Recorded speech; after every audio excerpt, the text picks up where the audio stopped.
Ladies and gentlemen, how the hell is it going? Welcome back to Brothers to the End.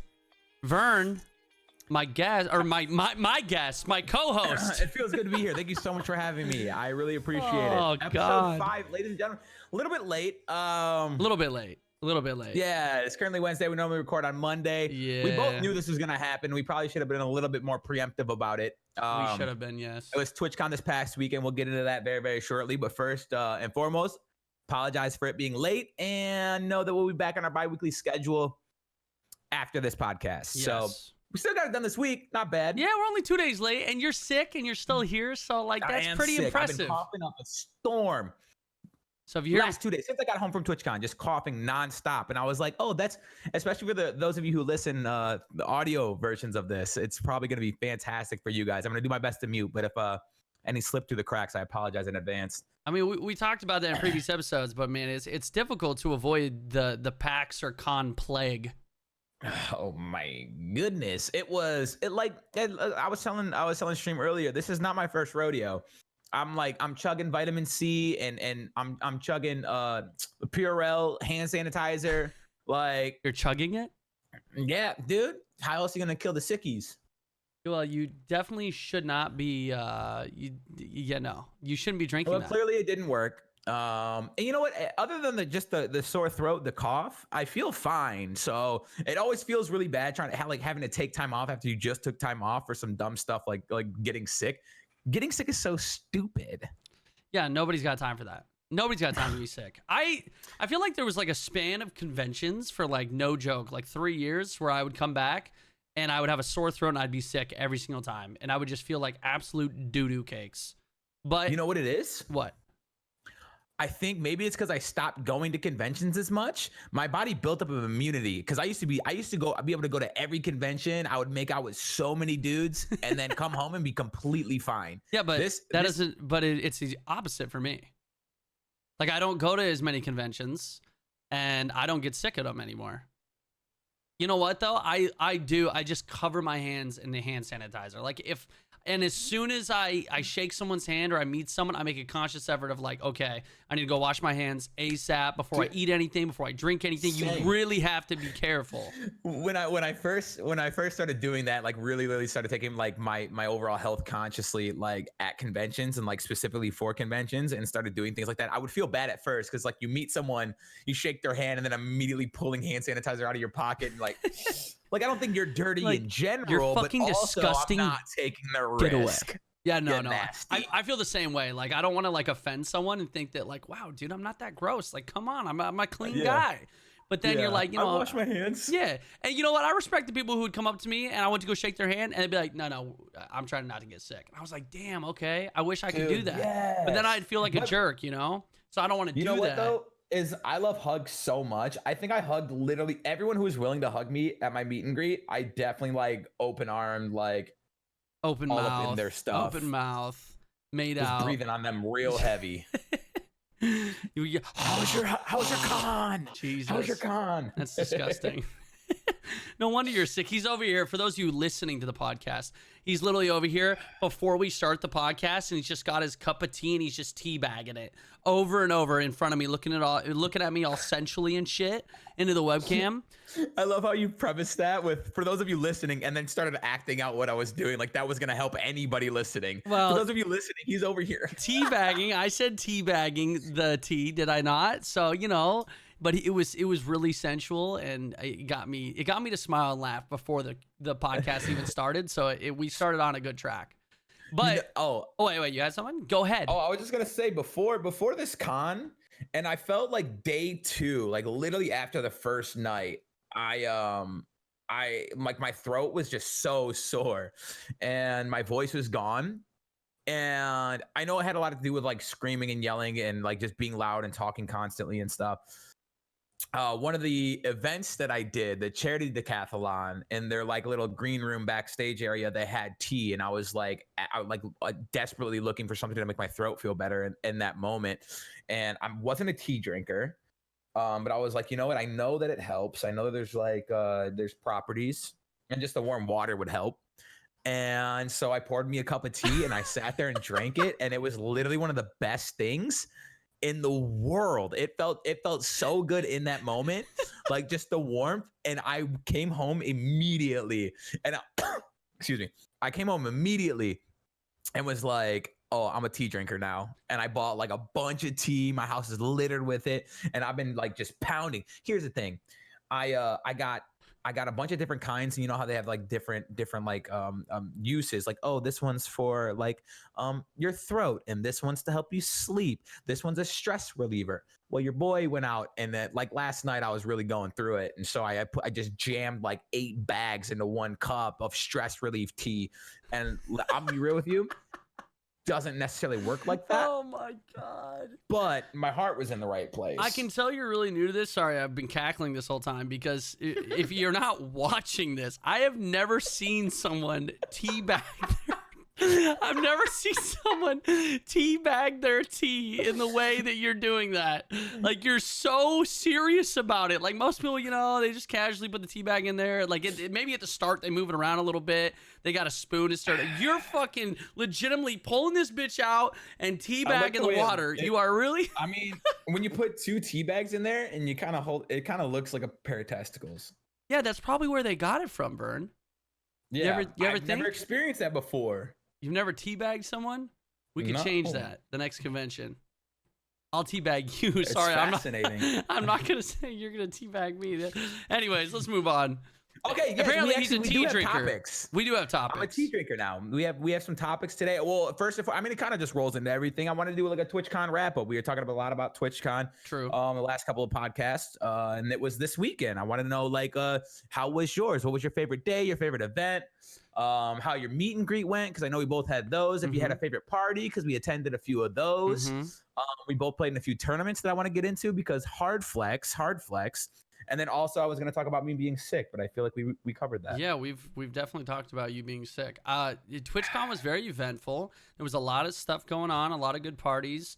I feel like this is actually a really good TwitchCon, because I feel like I actually saw all my friends. Like, I just kept running into all my friends the whole time, which I feel like in previous TwitchCons wasn't like that. I don't know why, but I felt like it was very hard to find everyone, but I feel like everyone really had like a designated area that we would all go to, which was really nice. And I don't know, it all seemed to work out. But I feel like at this point I'm kind of a vet when it comes to TwitchCon, because I know how to schedule out my TwitchCon without killing myself. First off, I know that even if I say it's going to be a late night. They're always going to be late nights. People are going to want to stay out. There's going to be things to do. So I'm not going to set myself up for failure and have something at 10 a.m., you know, as soon as the con opens, and kill myself. So I had everything in the afternoon, a little bit later, to give myself some time to sleep. You know, I've learned from my previous failures of so many conventions being like, oh, I got a 9:30 a.m. meeting. No big deal.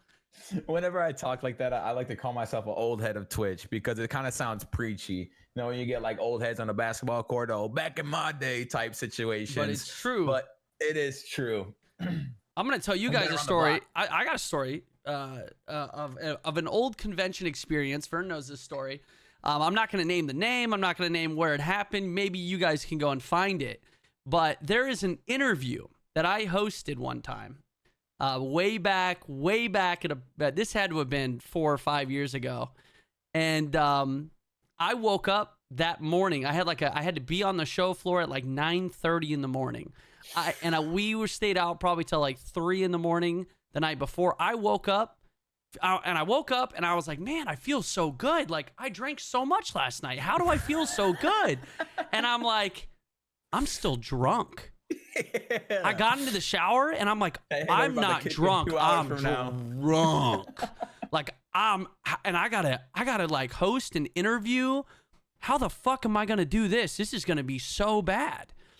And so I went to the con. You know, I knew I was drunk because like I went to go take a shower and get ready, and bro, I couldn't do it. Like we hadn't even hit the hangover stage. Drunk. Yeah, I was drunk, so it was bad. And I was like, okay, I can do this. As long as the hangover doesn't hit me while I'm like in the process of working, maybe I can, this is good. I'll use this to my advantage. Yeah. And it actually worked out perfectly because the nerves a it bit, did. Like I was a little nervous for doing it, but I was still intoxicated. And I was like, okay, well, I'm going to ride this wave a little bit. And it worked out perfectly. I was just like tipsy when I did it. So I was like, no nerves at all. I crushed it. I feel like I did a really good job. And then, of course, the hangover hit me about 2 hours after the fact. But it was, it was quite the experience. So, but like I learned from that. I was like, okay, I don't need to do this. Yeah, I don't need to do this. Get super drunk before any and all interviews. Yeah, definitely don't do that. Do not. Wait, so you were the interviewee or the interviewer? Interviewer. So you had to interview someone. Yes. Okay. Which I've only done a few times, so it's probably not going to be very hard to find it if you really want to. That's like in the whole like there's I feel like there's a like two different people on Twitch. There's like the streamers, the content creators, and then there's like the hosts. Like there's a whole group of people that we're really good friends with who like they stream as well, but like their main job is like hosting events. A lot of which we stream in. And this con, I actually got my first opportunity to kind of be the interviewer, and I didn't watch the outcome of it. I'm too scared to. Everyone's telling me throughout the process that it went well, but I was super nervous. But I wanted to take myself out the comfort zone.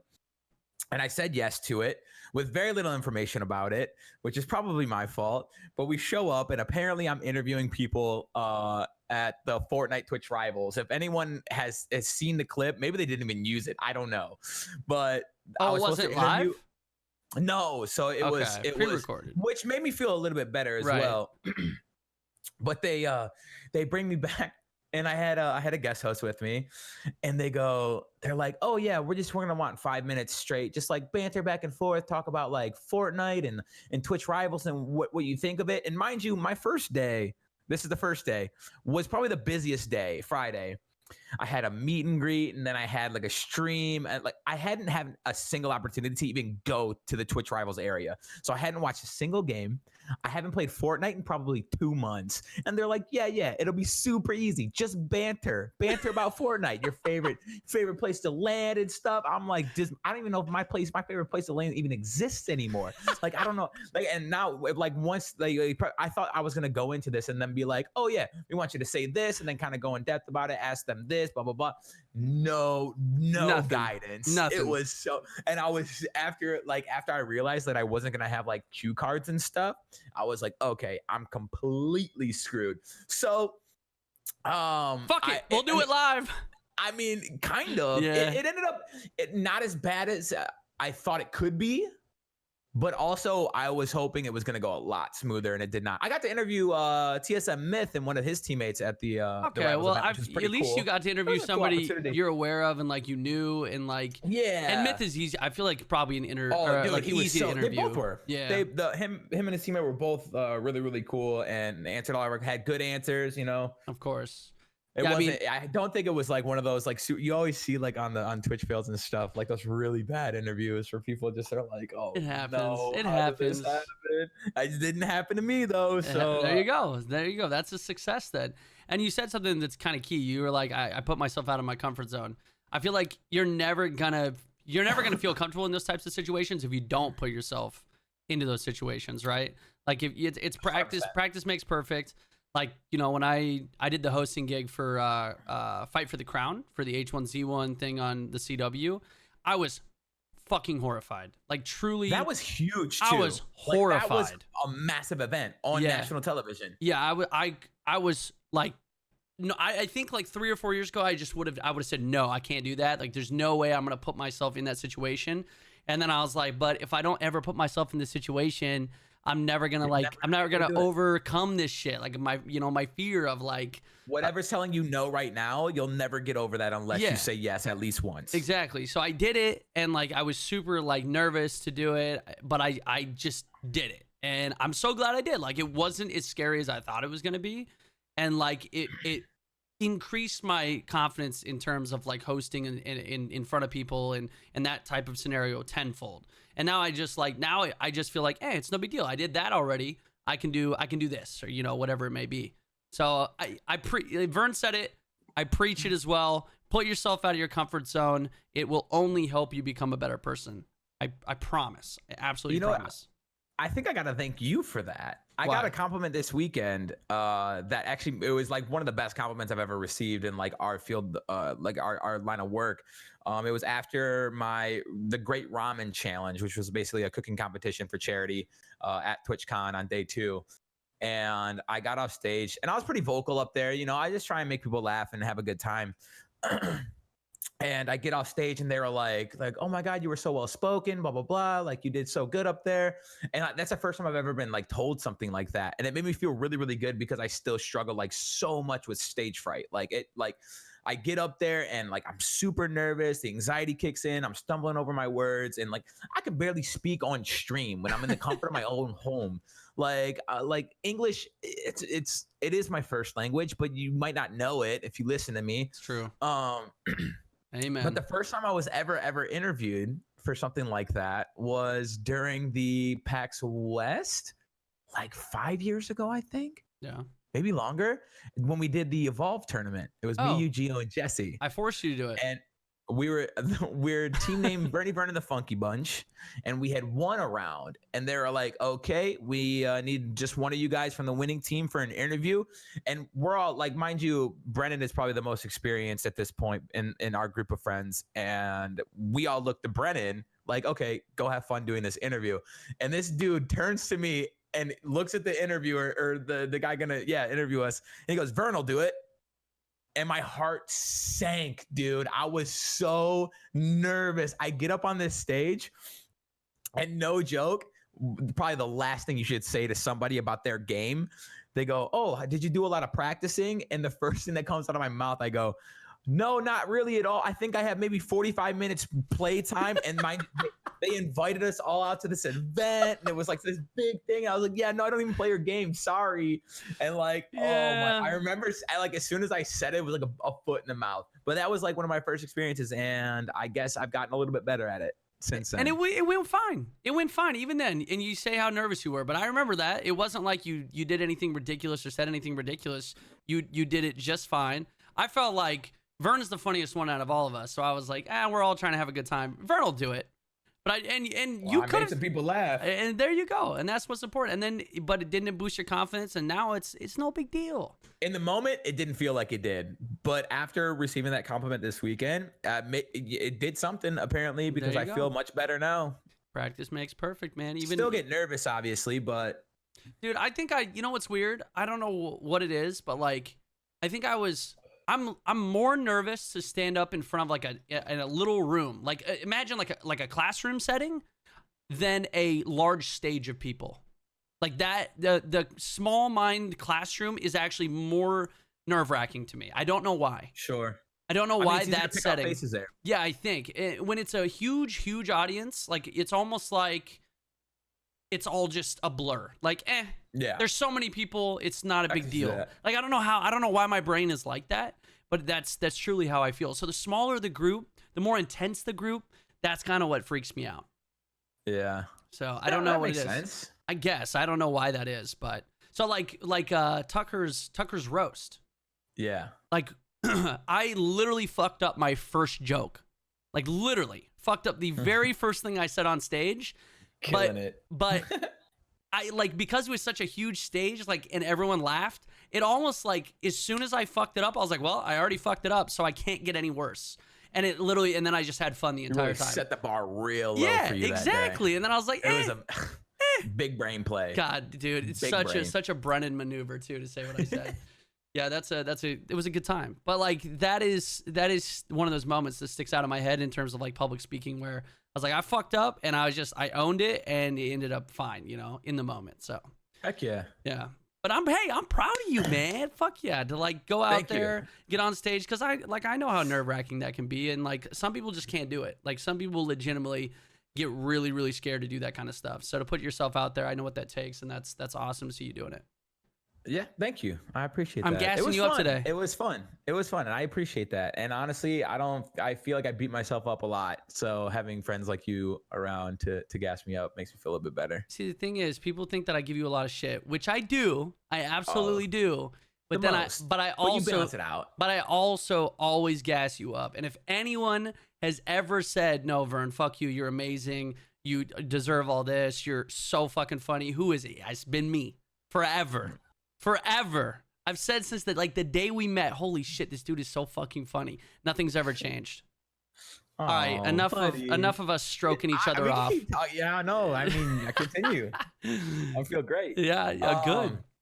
I wanted to talk about if you had like a favorite day or a favorite event in particular. Yeah, I mean, all the Rocket League stuff, all the Rocket League stuff I did was awesome. I mean, that was 3 days. That was all 3 days, right? No, I did it Friday and Sunday. Sunday we just did like a little exhibition match. I got teamed up with a couple pros. Waffle got teamed up with a couple pros, and we did just like this silly 3v3 kind of matchup. But it was a lot of fun.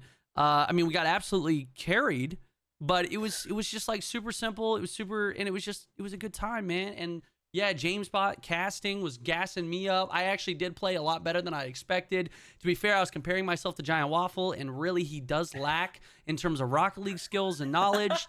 So I really hope that he's practicing. But no, it was just a lot of fun, man. I mean, Rocket League is one of those games. It's just anyone can understand it, anyone can pick it up and play. Maybe not at a high level, but at least like they understand the game from the second they play it. So I always enjoy doing that. So no, it was pretty low key. Obviously, my favorite moment of TwitchCon was my meet and greet, meeting everyone and just seeing all the viewers and the fans. My meet and greet was incredible, man. Like, shoot, I think my line was for an hour and a half, and they kicked me out at 5 minutes until the next people had their meet and greet. They were already putting like the other person's cards up on my table, and I had two lines.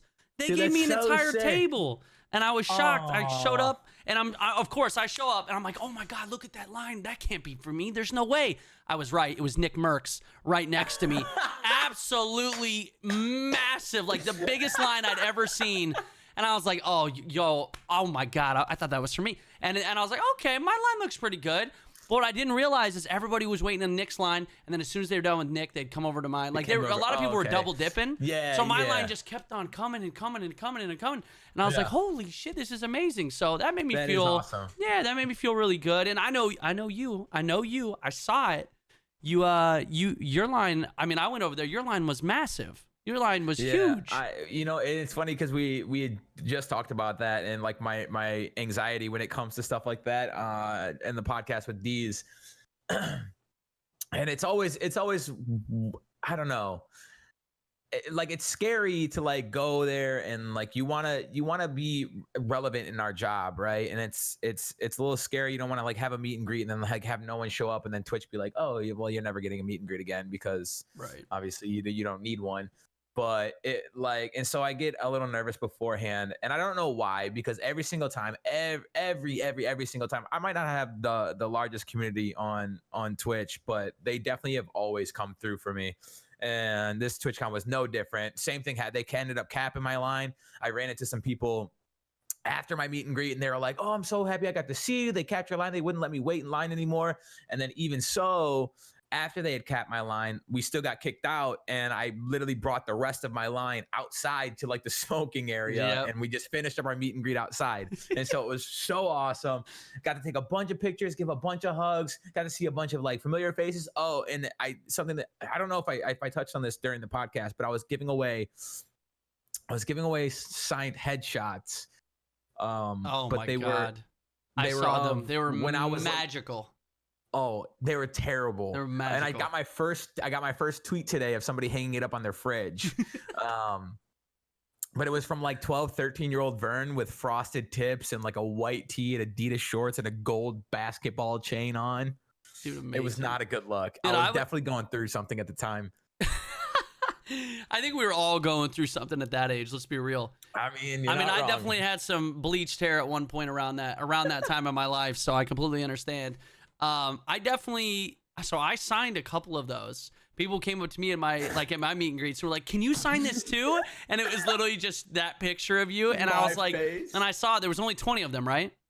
Yeah. Yeah. So I saw 5 out of 20, and I was like, dude, this is amazing. I don't even have one of these. Like, I do not have this photograph. This is like obviously one of 20 in the world. This is limited edition. This is awesome. And they were so pumped about it. You know what? It also was conceptualized during the stream. They were like, "Oh, Vern, have you ever dyed your hair before?" And then like that period in my life had like sparked in my head, and I was like, told them about it, and they were like, "How much for you to show us a picture?" And I was like, "You couldn't afford Not me enough, one of those yeah. deals." And I mean, I set a ridiculous sub goal. There was an attempt, but I was like, "You guys have been so supportive. If my mom managed to not burn all of those, I will print them out." And actually, it was really, really weird. Like, I think they thought like I was some kind of creep when I was getting them printed, because I show up to this place, and they go like, I've already like printed them out and stuff, and she's grabbing them and putting them in like a little envelope, and she was like, "Do you have written consent?" And I'm like, "For what?" From myself. She was like, "For the photos." And I was like, I was so confused and taken aback. I was like, I give you consent. I don't know what you want me to say. It's me. And she like looks down at the photo, looks back up at me, looks down at the photo, looks up at me, and goes, "We still need consent." I was like, I'm giving it to you. I don't know what I'm supposed to do here. Yes. Is that you need a like verbal confirmation? Like, I don't know what's going on.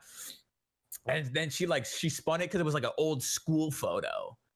And I get where she's coming from. Like, the studio needs to give you consent because you pay, like, they want you to pay for the photos. Yeah, but I don't even think this is like 15, 20 years ago. Right. Yeah, like that studio might not I don't even know how to get a hold of them. We definitely bought prints. That's why I had one in the first place. But... Right. Yeah, that's kind of weird. Or she just thought you were some fucking pedo. Yeah, that's what came into my head first, and I was like, "Oh my god, I look like some weirdo printing little kids' headshots." Dude, handed them out to all your friends. Fucking weirdo. Limited edition, 1 out of 20. I'm going to a convention with some of my friends, and I'm gonna give out some headshots of little me. They asked what they were for, and I was like, I don't know how to explain it to you. I was like, they're for friends. It's like an inside joke, and that probably didn't. Yeah, it sounds very better. Oh no! This poor lady is probably like, "I stopped a predator today," Yeah. To her husband at dinner. How was your day? Goodness. Jesus, dude. Yeah, that would make me. Yeah, but that would make me feel so uncomfortable. Like, no. Oh, for sure. Like, it's not like the photograph is like so not you. It's so obvious that that's you. You still. It's not like you look that much different. Like in the face, at least, you can tell it's you. Yeah, I mean, but you know me. Yeah, but you can look at you and look at the photo. If you guys are listening to this, there's a photo of it. If you want to dig through my media on Twitter, you can probably find it and then judge for yourself. I don't know. But did you just like strike the same pose like right in front of her? Oh, you know what's funny? I think for like maybe for like the next event or something, I don't know, maybe I'll just do it from home, but I think I'm gonna go like redo those headshots with the same outfit on. Like I'll frost my tips again and like no, you're not. Like completely like redo that look and like give those out too. I want one of those. Okay. I want one of those. I'll think about it. I gotta figure out a way to milk it. I need to profit off of this, otherwise it's not gonna happen. Okay, dude, fair enough. Wow, dude. Everything's about money to you, Vern. Unbelievable. When it comes to embarrassing myself, you think I'm embarrassing myself for anything less than a buck? I thought you were going to say anything less than $1 billion. I was like, Jesus, dude, you're expensive. At this point, a singular buck? You're not going to, what does that get you? That doesn't even get you a sub on Twitch. Come on, man. It gets me a half of a gallon of gas. A half of a gallon. A half of a gallon? Probably easier ways to say a quarter, but yeah. Anyway, moving on. So yeah, what was your? Well, okay. So we got to talk about a little bit about the TwitchCon parties. Yeah. Oh, dude. I mean, there was a lot of them. Speaking like flashback to like me being an old head of Twitch. There used to be a point. Both of us, we would walk into like a convention party, be able to like walk in this place and know every single person there. And it's a little scary as Twitch continues to grow. It's like good and bad. I mean, obviously it's like, it's good from a creator standpoint, a business standpoint, but from a personal standpoint, it's scary. It's like I'm the littlest fish in the biggest pond you've ever seen. And so for the past couple of years, it's felt like really just overwhelming almost to like walk into these parties in the convention itself and like struggle to find a familiar face. It's scary. But this year I felt like the parties were a lot, I don't know the right word, condensed maybe. I don't know. There was definitely a lot of people at a lot of different places, but they weren't as overwhelming. I think they did a very good job. Every party that I went to did a very good job like managing the amount of people that were in it. I enjoyed every party I went to this year. Saw some amazing artists. I got to see Lil Dicky this year. Right. Who, if you watch my streams, you know I'm a huge fan of Lil Dicky. And when I got invited to the 100 Thieves party, shouts out to them. That was like one of the highlights of my weekend. I got to see Logic, who I got to see perform at Soundset, but he's always incredible to watch. Blink 182, T-Pain performed at some parties. Like it was just a cool weekend. It was. There was dude, the actual TwitchCon party. Like I remember we were kind of up top in one of the rooms, but I looked down at one point and I was like, that looks like a festival down there. Like that is huge.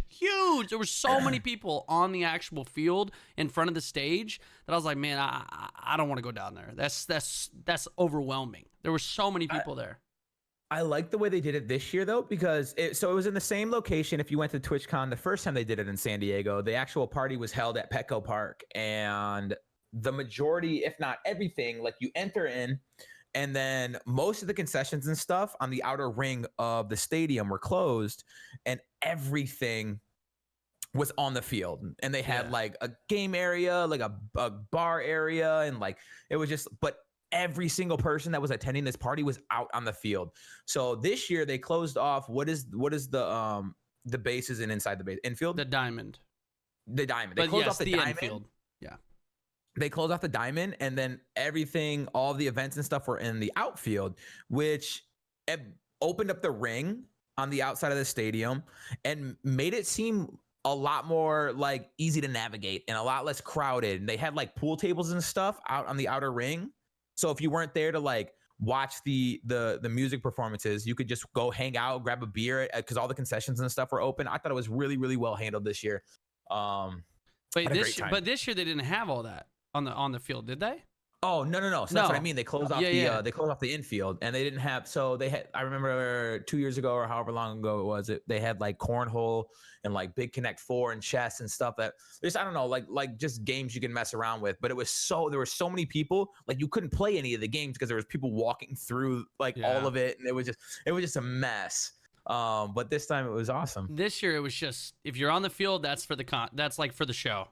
You're in front of the stage. Yeah. That's all it is. If you want to do something else, everything's up like where the concessions would be, like if you were in the actual stadium or like the suites or something like that. So it was they did a pretty good job of, I feel like kind of navigating it and, you know, setting it all up this year. But man, it was pretty crazy. There was a lot of parties. I don't know. I mean, same old shit, different day. But I felt like I met a lot of people this year for sure, and it's just getting bigger and bigger and bigger and bigger. Like this, comparing this TwitchCon San Diego to the last time it was in San Diego was just crazy big difference, huge difference. Yeah, I think I enjoyed it even more. So San Diego TwitchCon was probably one of my favorites, my absolute favorite TwitchCon for sure. And when they brought it back, I was super excited. I always talk about how good the weather in San Diego was, and it was rainy all weekend. It was. The rain kind of, well, it was like, which is so it was rare. Like, just like little spurts of rain. It wasn't pouring or anything. Like during the day, like when I had to walk to the convention and stuff like that, it was fine. But like at nighttime, the weather was still really nice though. It was still warm. A little humid for my taste. Like it's 50 degrees outside right now, and I have my windows open, so this is that stuff I do like. No, I'm like a little chilly. No. No. Put a jacket on. No. Dude, okay, listen. You say your voice and your throat's all messed up. So is mine, all right? I'm going through puberty. That's what you do when you go through puberty, for those of you listening. Slap your neck. 4 times a day. 4 times a day. Just really go at it. You drain the beast. Anyway. Welcome to the ASMR section of Brother CM podcast. I hope you're watching this. Are you into that? Listening to this. Right in front of your boss. Let it soothe you. In the office while you're working. Just kidding. Jesus. My neck. Someone Look, is so look upset. look at my neck. Look at my neck. My neck is just red as hell right now. For those listening, super red. It's very, very red. God, dude, it's so red. But yeah, TwitchCon was a blast. Meeting everybody, seeing everybody who came out. If you guys are listening to this right now, we met. If you're watching this on YouTube or Twitch, thank you so much for coming out and making TwitchCon a fantastic experience as one always. Of the best ones yet. Oh, absolutely, 100%. Absolutely. And it'll be in the same place next year, so which is exciting. Also, we have to talk about probably the best thing that happened at TwitchCon, and that was our friend Jericho, who absolutely ate shit. Oh my goodness! So I'm a huge advocate, and I love riding around. Dude. I'm a huge advocate of these Lime scooters, bro. man. Lyman, you know, the bird scooters. They're the best. They're fun. They're cheap. You know, you get around quickly. It just makes sense. All right, they're a good time. Now, don't be like our friend Jericho. You might have seen time this for everyone but Tucker. Yeah, like actually, this man fucked up his face. He hit the front brake while he was going on the scooter, flipped over the handlebars, bashed his face against the concrete. He's got his chin all ripped up, his eye. Pretty sure he had a concussion. He said he had a headache for about 2 days. Didn't go to the hospital. Not a very bright individual, but we all know that. It was hilarious. Is what it was. It was fucking funny. He's okay. Dude. He's okay. But he's an idiot. Imagine for my anime fans out there, if you guys have seen My Hero, Deku from My Hero, when he uses his power in the very beginning and he punched too hard with his arms and they go dead, limp. That was Tucker when he flipped over the scooter because they were not supporting anything, bro. His face broke that fall, and you could tell. There's a ton of pictures all over his social at Jericho. If you guys told are me, he was like, dude, I didn't stop my fall at all. Like, I didn't use my hands at all. I just bashed the cement with my face. All the face, man. Holy crap, dude. And you know what? And it sucked so much for him because Tucker had a bunch of sponsor stuff to do over the weekend. He had a bunch of like on-camera stuff. He hosted the Twitch party. Yeah, he did. He did on stage, hosting the Twitch party. Makeup is a wonderful thing because you can on screen you can barely tell, but like when you got up close to him, man, poor dude. Yeah, poor dude. Yeah. Oh. Brennan prefaces conversation with the best thing that happened at TwitchCon. We gotta talk about the best thing. Our friend Tucker, life's flashing before his eyes. Motor vehicle accident, Lyman, bruh, face ruined. Man, if you guys knew Tucker like I knew him, you would think it was fucking funny. Funny. Because if it happened to me, he would text me, "You fucking idiot, you're so dumb." Like he would make fun of me nonstop if I did like something like that. I think that's just how it goes with like friends and like injuries. Like at first you're gonna be like, "Oh my god, are you okay?" But my first the first wind I caught of that was his post on Twitter. So I was like, "Okay, he's fine." So I replied to it, "OMG, W2F, LMAO," like just laughing my ass off, dude. Yeah, it was quite the adventure. Yeah, that was my favorite part of TwitchCon. It was pretty fun. Had a good time. So anyway, I'm just kidding. All right, I don't wish any ill will on my friend Tucker Boner. It's funny because I know he's okay. He's gonna be all right. When I first saw the picture, I was like, "Holy fuck!" I didn't read the caption, and honestly, I was like, "Oh, someone finally beat Tucker's ass." It's taken quite a while, but it's finally happened. If you knew Tucker, he's kind of brought it upon himself. He's kind of a dick. We love him, but he's kind of a dickhead. He's our dick. He's our dick. Yeah, he's our dick. But like, I was like, "Oh God, he got his ass beat," and then I was like, "Oh, he's okay. He's fine." He was tweeting about it, already making jokes out of it, which means at that point you can laugh about it. But if he like texted me, he was like, "Dude, I got really messed up.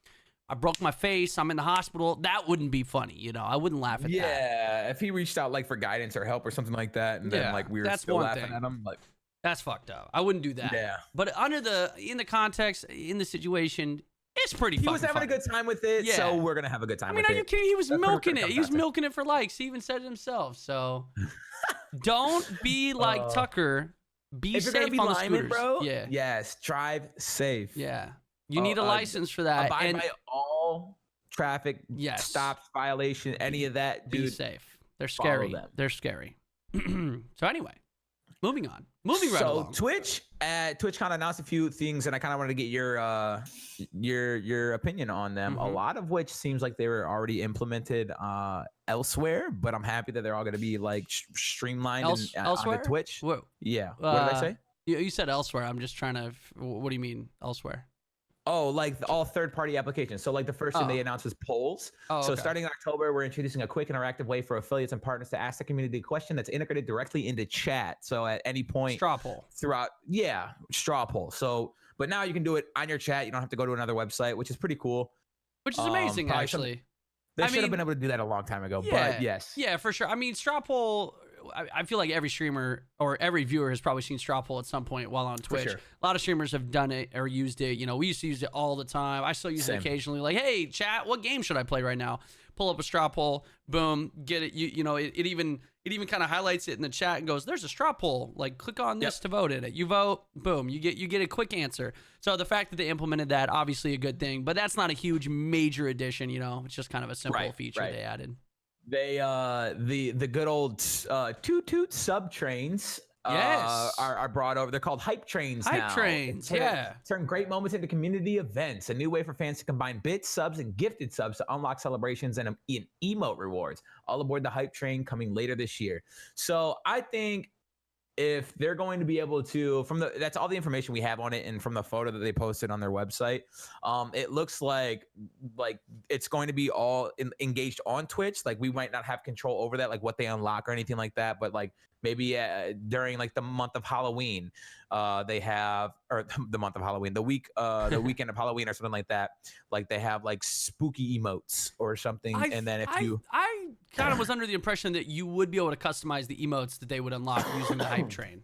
I thought, but I'm not sure. You're right. I just kind of assumed that that's where they were going with it. But you're right. Maybe it's emotes that are kind of given to you through Twitch itself, and it's not up to the creator, or the streamer. But I'm actually not sure.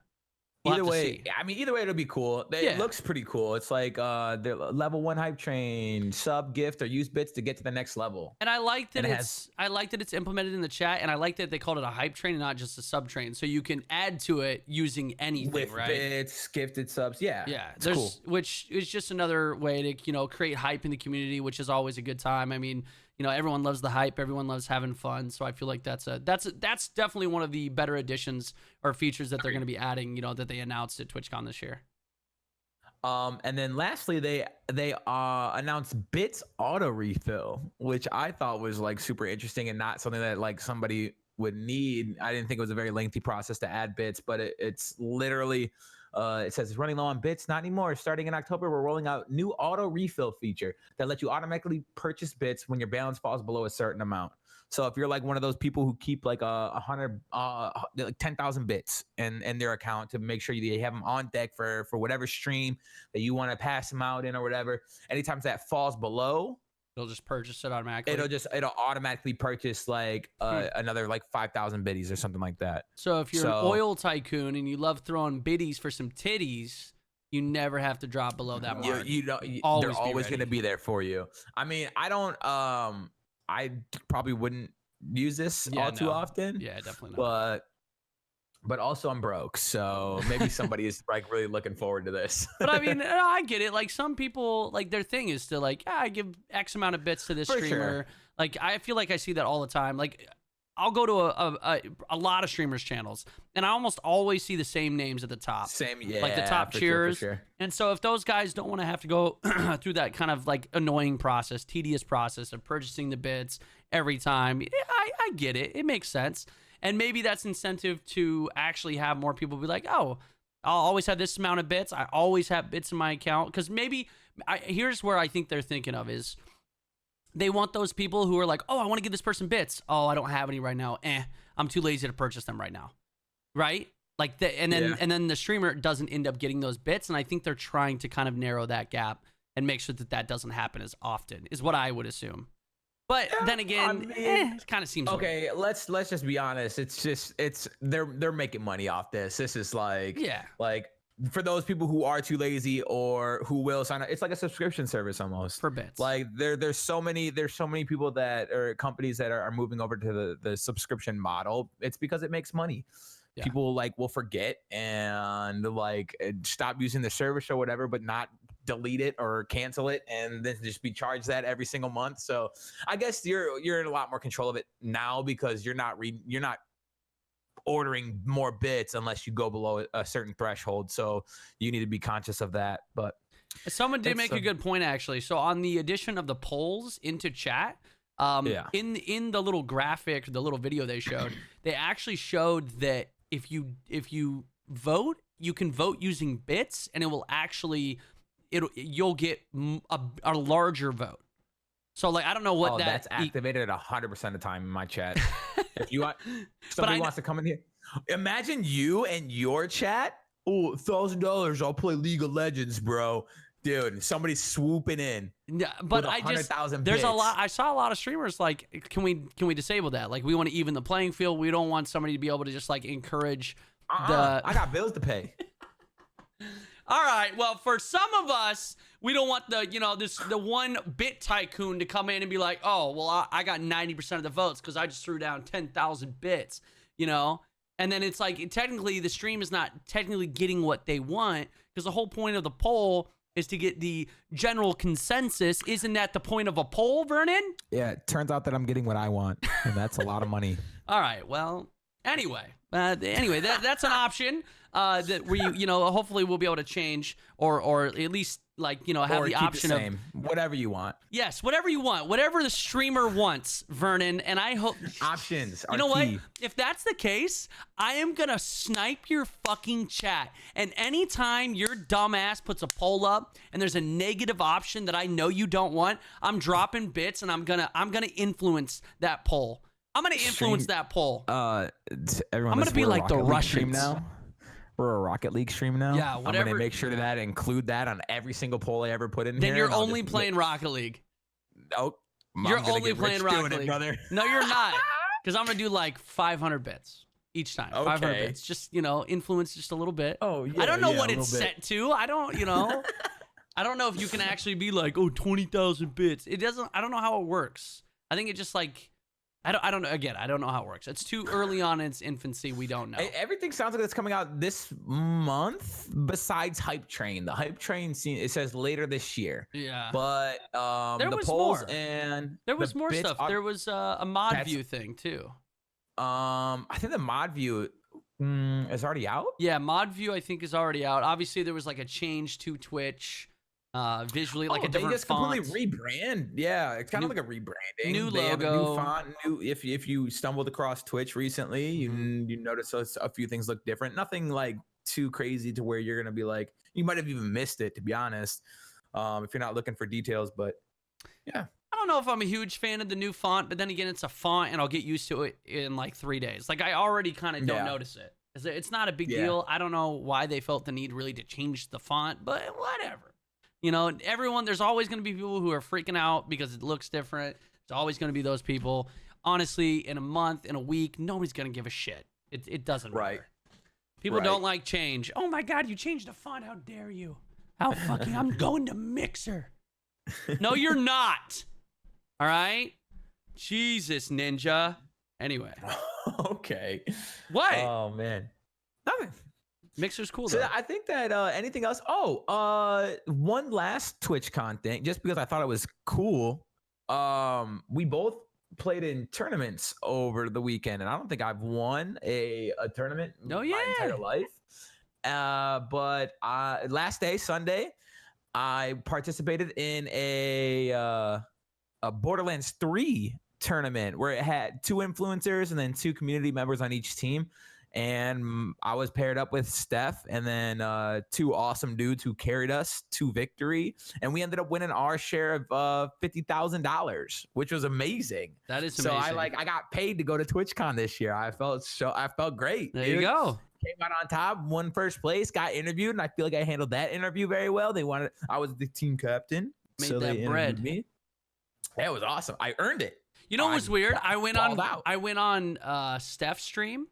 And it literally, like the way the graphics were lined up, underneath her, it said Vern Notice, captain. And then below that, it said Fem Steph and the rest of your teammates. Yeah. And I was like, that's not how this should look. Like, why?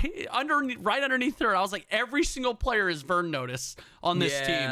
They it was funny too because they kind of messed up the the team names and stuff too. What was your team name? And so we weren't even I don't even know what our team name was supposed to be, but in the tournament it was Maya Frogs. So shout out to the Maya Frogs, whoever that it was supposed to be their team name. We got it. Oh, we won with it. Wait, are you sure? Like they didn't just give you generic names that are based on like in-game? No, we definitely got to pick our names because our team name, one of our community members opted into something, and it ended up being someone else's team name. So wait. So you're telling me that you won, and then they announced your team name using someone else's team name? Yeah, but they pulled up on our graphics. It was like Vern Notice captain, Team Maya Frogs, and then the rest of my team. And they were like, just like coming like halfway through the tournament, they come up and they're like, everything should be okay. Just know that the team names are wrong. It's okay. We're just gonna go with it. And I'm like, I don't care. I didn't pick any of it. All right. Interesting. Yeah, it was funny. I assume, like, I'm trying to imagine like they announced the winner of the tournament. And then like the original Maya Frogs who like, oh shit, we won, you know? And then they're like, their hearts are broken because then they just lost out on some money, you know? No, they made it very clear that it was a little mess up on their end. My team was the winning team. So yeah, we won. We took home $20,000 as a team. There's 4 of us. So I made a quick 5,000. Making that bread. Drinks on me. Yeah. Teas on me, brother. Cheers. I'm going to clink my mic. Teas on you. Okay, it did not sound like a tink. It sounded like you just kind of shoved some meat. Shoved some that was meat for the listeners. That was for the listeners. It wasn't You're welcome. good. But enjoy that tea. Sip.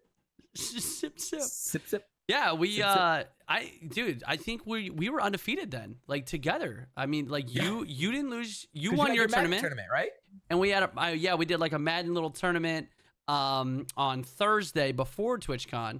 I ended up being crowned the champion. It was the Crown Cup. I literally got. They're gonna send it to me, but I got like this Madden helmet. I got like a full-on football helmet. It's all designed for Twitch Prime, and it actually looks kind of cool. So I got that. I was crowned champion, and then my team won the exhibition in Rocket League. So undefeated TwitchCon weekend for your boys. We're just hey, you're listening to a winners podcast. That's true. It's true. We don't lose here. We don't lose. This is a winners podcast. Even if those tournaments really meant nothing, they meant something to me. And I don't know what you're talking about. Mine meant $5,000 in my pocket. Okay. So, okay. Well, meant a lot. Okay. Winners. There was no money for the tournaments I was involved in. So I just did it for funds. Well, that's not better true. Luck next time. That's not true. They were activations, but there was no like pot to win. You know? No prize money. Yeah, there was no prize money. So. But it was still a good time. Sure. Like I just had a good time for TwitchCon. I was gone for a week, man. A week. Yeah. A week is. It was a long. It's too long. In streamer time, that's like 5 years. I'm a dead streamer now. Like I have to rebuild. There's a new movie. I'm completely unprepared for this because it just reminded me of it. But there's a new movie on Netflix. It's a Netflix original where these people go into a cave and time moves differently in the cave, and that's what it feels like when you. Was that good? No, but it was, by reaction, I'm not watching it. No, it was good for like like I'm trying to go to bed. It's midnight and I have nothing else to do besides watch this movie. And I ended up usually I fall asleep during them, and I ended up watching the whole thing. So it was good enough to keep my attention for that long. But that's basically how it is as a streamer, dude. Yeah. Like you go away for a weekend and it's like 3 years have passed and you're like, whoa, what is this new space? Like actually, what is all these things? Where did all my people go? But like it's a little crazy sometimes. So I mean, traveling's really hard as a streamer. Like a lot of people, like you want to do stuff, especially because man, I've been streaming since 2010. I've been streaming 6 to 8 hours a day, pretty much like 6 days a week, 7 days a week. That entire time, that's 9 years. I want to go do some stuff out in the world, but you leave streaming and it's like you're gone for a week. That's 7 days of someone coming up on your stream and going, oh, I wonder if Goldie's streaming today. No, he's not streaming. Okay, I'm gonna go watch someone else. And then, oh, is Goldie streaming the next day? Okay, well, I'm gonna go watch this other person that I watched yesterday. And then 7 days of that, the person's gonna be like, fuck it, I'm not even gonna look for Goldie. I'm just gonna continue to watch this guy. He's on every day. Streamer. You know? And it sucks. And it's hard. It's such devil's advocate, right? Because everyone's always like, oh, you make your own schedule. Why don't you just take it? And I think people are more adept to it nowadays. Not like now that like mental health is such a bigger part of what we do for a living, that more people are responsive to it and understand it a little bit better. But way back when, man, it was like 8 to 12 hour streams every day. I remember when I worked in the factory, I would like come home at like 6, like pound dinner and start my stream up and stream till like midnight every single day, and then like get 4 hours of sleep and do it all over the next day. And it was like this schedule just about killed me. Like it was so like I was never not doing something. And I guess I was like at that point so busy that I didn't have time to be like stressed out. But when I like finally got a second to settle, it was like it weighed so heavy on me. And I'm grateful now that I have an opportunity to like actually take time off. I mean, what's the point of making your own schedule if you're just gonna work 24/7 anyways? Right. I mean, you need to grind. You need to put the time in, of course. But if you don't give yourself any time to enjoy that grind, what's it for? Yeah. Well, you grind now and then you enjoy it later in life. You know, that's agreed. You got to build it up. I mean, that's the thing. Like I'm a huge advocate. Again, I'm going to use that phrase. I don't know why, but I think a lot of the vast majority of people are like this. But, you know, work hard now so you can enjoy it later. I mean, that's what you got to do. You're young. You got the energy now. I work my ass off now, so then when I'm 60 years old and I'm exhausted and tired and pissed off at everyone I look at and speak to, I can just say fuck you and go and lay on a beach somewhere and do nothing else with my life. So that's the dream, right? That's the dream. So work hard now, you can enjoy it later. So yeah, that's the God. We can only hope. And we'll just wait for that sweet, sweet release. Yeah, I'm hoping that you you're working hard now so that we can both relax later. What do you mean? I mean that if you end up on a beach when you're 60 years old, I'm gonna find my happy ass there too. Okay. Fair enough. On your dime. On my dime? You better have your own retirement set up by then. Cause I'm saying, brother, you need to be working extra hard. Got me to take care of later. Oh my God, I got a family. I got Vern.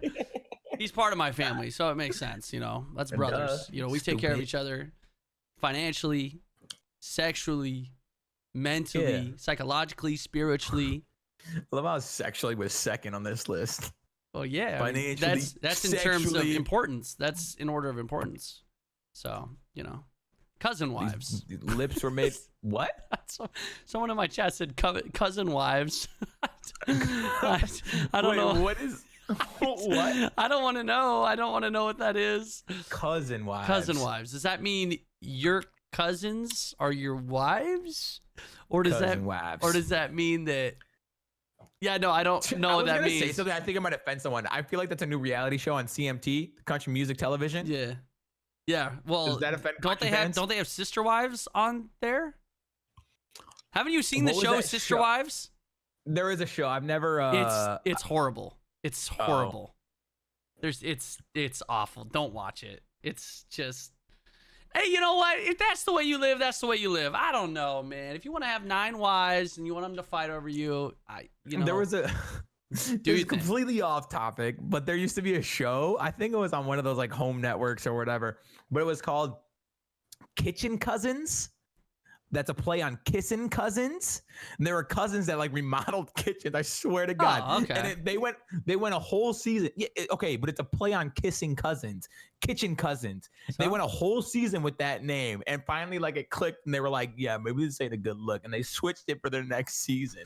I was like, "You went a whole season." No, as if you did Cousins, a full season, weirdos. that's a funny name. Who cares? Kitchen Cousins. It wasn't meant to be funny. They were like, "Oh yeah, this is a nice play on words," and then they realized what those words they were playing on were. I don't think that's that Kitchen bad. Cousins. I don't think What that's do you that mean? bad. It's Kissing Cousins, bro. But it's not. They're doing kitchens together. That's funny. I like that show. Yeah. Where can I see some episodes of that? I don't know. Well, Google it. I might have to look that up. I might have to support them because I think that's clever. That's clever. I'm gonna watch some episodes. Show. I'm gonna buy their show on Blu-ray. Fuck it. Not that good a name. Okay, well. So, okay, you got a list of things to talk about. I got something to talk about because this is actually like this is a completely crazy different thing. But I've been reading up on it. I've been following along because it's been pretty crazy. Let me pull it up. It's okay. So you might have seen it. There was recently a story about a. Okay, so let me just paint a picture for you first before we really get into it. Imagine you're in your house. You're in your house, and someone busts in through your front door. Would not like. Has a gun. It's getting worse. And shoots you and kills you. What is that? Just what is that? What is murder? That? It's murder, right? So yeah. There's a story. I don't know if you've been following along on this. I haven't heard nothing of it. But there was a white female cop named Amber Geiger. She was just found. Oh, I did. See this. Yeah, she was just found guilty of murder because she went into an apartment that was actually below hers, right below hers, and she thought it was hers. And the door was ajar. So for some reason, so think about, now you got to think about it from two different perspectives. So she sees the door. She's thinking it's her apartment, and right. She thinks that it's like someone broke into her apartment. Right. So that's what she thinks, right? And so she immediately pulls out a gun because she's a cop, walks into this apartment and just shoots the guy pretty much immediately. Now she did say that she, yeah, well, there's a lot of, she said, he said, there's two sides to the story. It's a really sad story, man. This guy legitimately was in his apartment and a cop busted in and shot him, killed him, literally. And there's all these things that are coming out about how she literally, like, you'd think if you did that, like, if you made such a horrible mistake and you killed somebody and you shot them and you're like, oh my God, I thought this was my apartment, you'd immediately call the cops. You'd immediately, you'd feel just like horrible. You just killed an innocent person. All this. Well, it comes to my first instinct wouldn't be to shoot unless I don't know. But it's like, your apartment, right? Yeah. If somebody broke into my house right now, like, I'm defending myself, but like, I know it's my house. I don't think that I would have like such a aggressive reaction though. Like initially, like I was at the mall the other day before TwitchCon, and this old lady walked into the men's room, and I was washing my hands, and she like looked at me and like looked around, and I was washing my hands, and like my initial reaction wasn't like, it was just like a confusion at first. Like, am I in the wrong bathroom? Like, did I walk in the wrong bathroom? And then I'm like, no, I used a urinal. She's definitely in the wrong spot. Like, but immediately wasn't like, oh my God, what are you doing in the men's room? Blah, blah, blah. Like, so I would like confusion before aggression, I think is what would set in for me. Well, that was the big thing. It was like she was, I don't know. She instantly, she went in with the mindset, she saw the door ajar. She was like, someone's in my apartment, I'm going to kill them. Period. Yeah. There was nothing else to it. And I think that's kind of what, she had the intent to kill, like, no matter what. And so they could have gone like, multiple different ways. They could have gone murder, manslaughter, self-defense. The jury, it took them only 6 hours, and she was found guilty of murder. And like, there's some other stories. There's also some other tidbits of where she, like, even 2 days after she shot and killed this man, she was like sexting and like, she was like with her partner, who is married. She's like trying to have sex with him and all this stuff. You'd think that a woman who just murdered an innocent man would feel guilt, right? Like, I guess everybody deals with things differently, but like, people cope differently, right? But like, that doesn't really seem like a woman who really is affected by her actions. Like, she sounds fucking nuts to me. She sounds like she murdered someone. So I just think that, like, so I've been reading up on this. Exactly. And there's this whole thing where she testified about it, and she breaks down and cries and all this shit, and like, the jury just says, nah, fuck you, you're guilty of murder. And reading all the stuff that happened, I don't know, they haven't sentenced her yet. But she is up for life in prison. Granted, she's a cop, so I don't think that'll actually happen. I have no idea.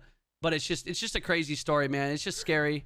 And like, I mean, Bothell Jean, rest in peace, literally in his own apartment.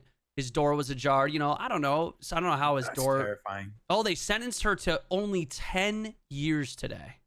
I 10 years. I saw that. Which I think is actually bullshit. That is way too short. If she'll even serve that.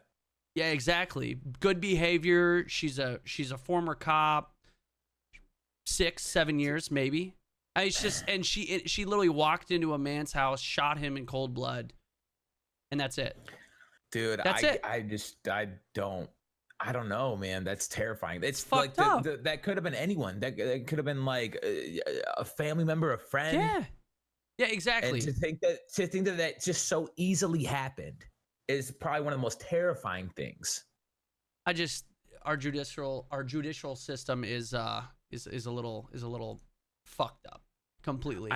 I read a book on the way to and from TwitchCon. I finished it, and it was kind of about this a man who had a tiff with someone and ended up murdering him, and it was kind of like his whole story through his eyes of like the events, and then his trial, and then his jail time leading up to his execution. And I had that kind of thought even back when this was written. It was like this is our judicial system is a little it's a little wonky. More than a little wonky. I mean, it's just, you know, there's no consistency. There's literally no consistency in anything. So I don't know. I've been following along that story. I still will say that I'm glad that she was found guilty and that she's going to be going to prison, even though that sentence is not nearly long enough. And, you know, she'll exhaust her appeals and yada, yada, yada. You know, they'll go through the whole fucking loop. But I'm just glad that, like, that jury found her guilty straight up of murder. And it wasn't like she didn't get off on manslaughter or self-defense or some shit. At least she was pinned with murder.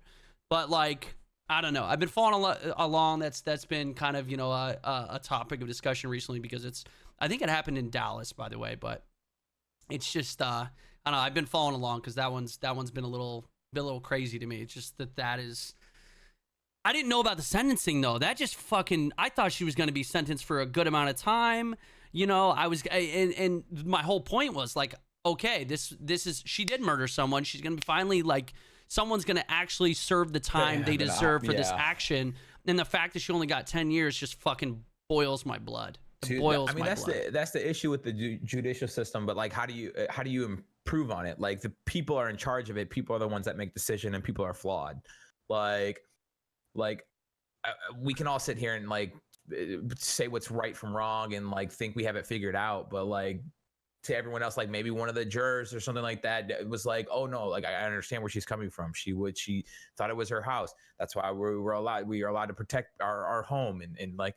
I would think that too, but apparently 6 hours for the jury to like come to she murdered. Like I said, in this scenario, like there was more confusion over aggression. I'm not gonna go into my house like, because I've had friends who literally have had like homeless people just walk into their house and like sleep on their couch. Dude, I forget who was telling me this story. If you're listening, please retell it to me. Wait.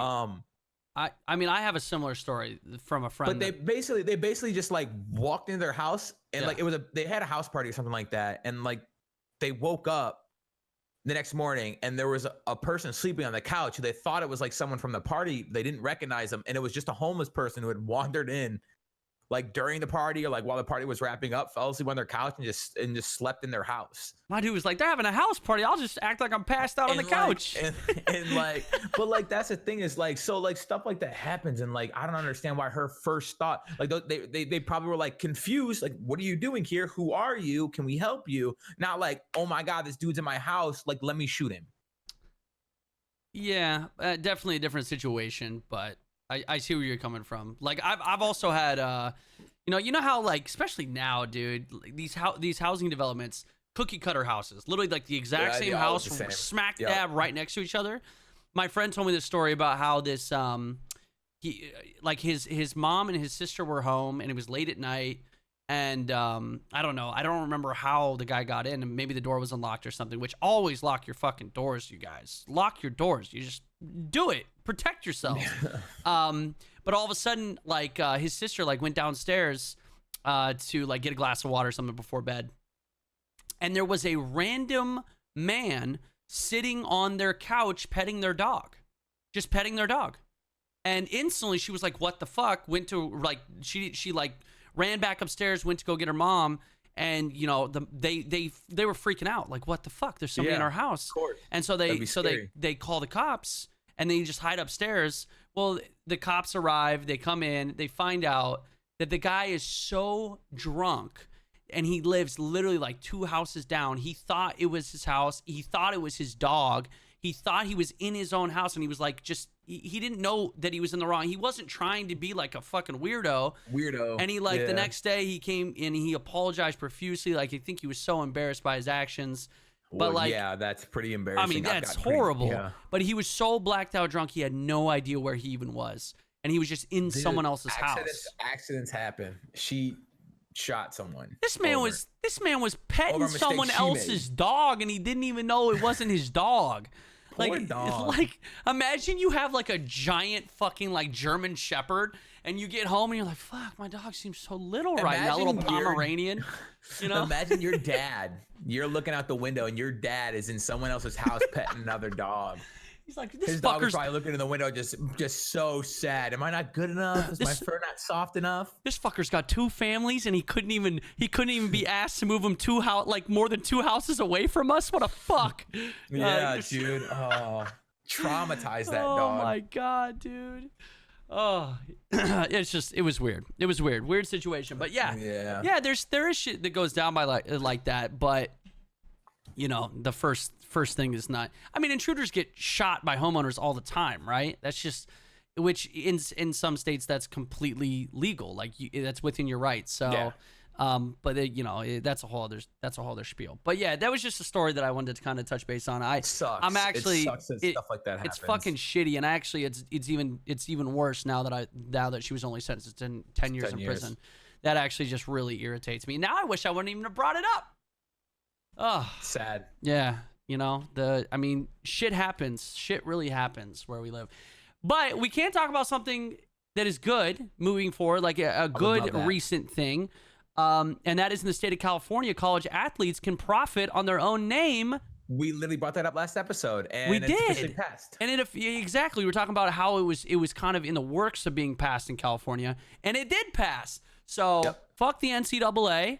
Despite NCAA's rules, teams and players in the state of California can now seek endorsements and earn money off their likeness. I mean, they can hire agents and stuff. Yeah, so that's amazing. That's like absolutely amazing. Awesome. I mean, that's definitely the right way. I mean, we talked about it in a previous podcast, but I mean, that's amazing. I mean, and LeBron kind of said it best. He was like, if I had gone to college, my jersey, my likeness, everything would have been on. I mean, him and his family would have got nothing. Zero. Nothing. They probably got something, but on the books, zero. Right. But I mean, it's a step in the right direction. So the fact that those types of changes are being made, an absolute win for all you college athletes or future college athletes. It'll be better for the professional sports as well. Yeah, because now people won't be rushing into leagues before they're ready or before they're able to develop. They'll be able to go to a 4-year university. Like, the athletes in general will be able to set themselves up for future. Like, because God forbid an injury or something like that does happen, at least they'll have a degree now. Like, I think that, like, everybody wins when this is the outcome. So the players, the schools, like, imagine Zion staying at Duke for 4 years. Like, if it wasn't such a risk, if he was able to earn some money. I mean, the argument a lot of people say is like, yeah, they were given. They were paid via free schooling. You cannot sit here and tell me that Zion Williamson got paid, like, his schooling was paid for. $10,000 a year? Yeah, he was thank worth you so much. Way more than that for the NCAA and for Duke specifically. Way more than what his school cost. Are you kidding me? Zion Williamson made the NCAA a fuck you amount of money, like a ridiculous amount of money. You know, just there's a lot of those types of players. It doesn't even come close to how much their schooling costs. So like, I just think that's a very silly argument. Yes, you're absolutely right. Now the players who are in college and they have that scholarship, they're getting their schooling paid for. That's fantastic. And maybe those players, their likeness wouldn't even make any money. And then that is a good deal for them. This is strictly talking about the players who are above and beyond that. But in that sense too, it's not like all these players are going out like cashing in a bunch of money anyways. Like it's not like your average, like, I don't know, like D3 freaking basketball players out there getting shoe deals and stuff like that. Yeah, absolutely. But I don't know. You know, I think it's good. I'm excited for it. I think it's gonna be beneficial for the athletes in general, and then, like I said, for them coming into the respective leagues, they're gonna be more equipped, more ready to play. It's gonna be more competitive. I'm so excited for basketball season, man. Dude, same. You know, so like soon. you know that we're gonna have to take like a 20 or 30-minute chunk out of every future podcast once the NBA season starts, just to talk about what happened. Podcast. It really is. Like, oh my god, I cannot wait for the NBA season. I got my Rip City shirt. The Pistons suck. I'm sorry. Are gonna be 2020 NBA champions. No, oh my god. If they do, I will buy you a car.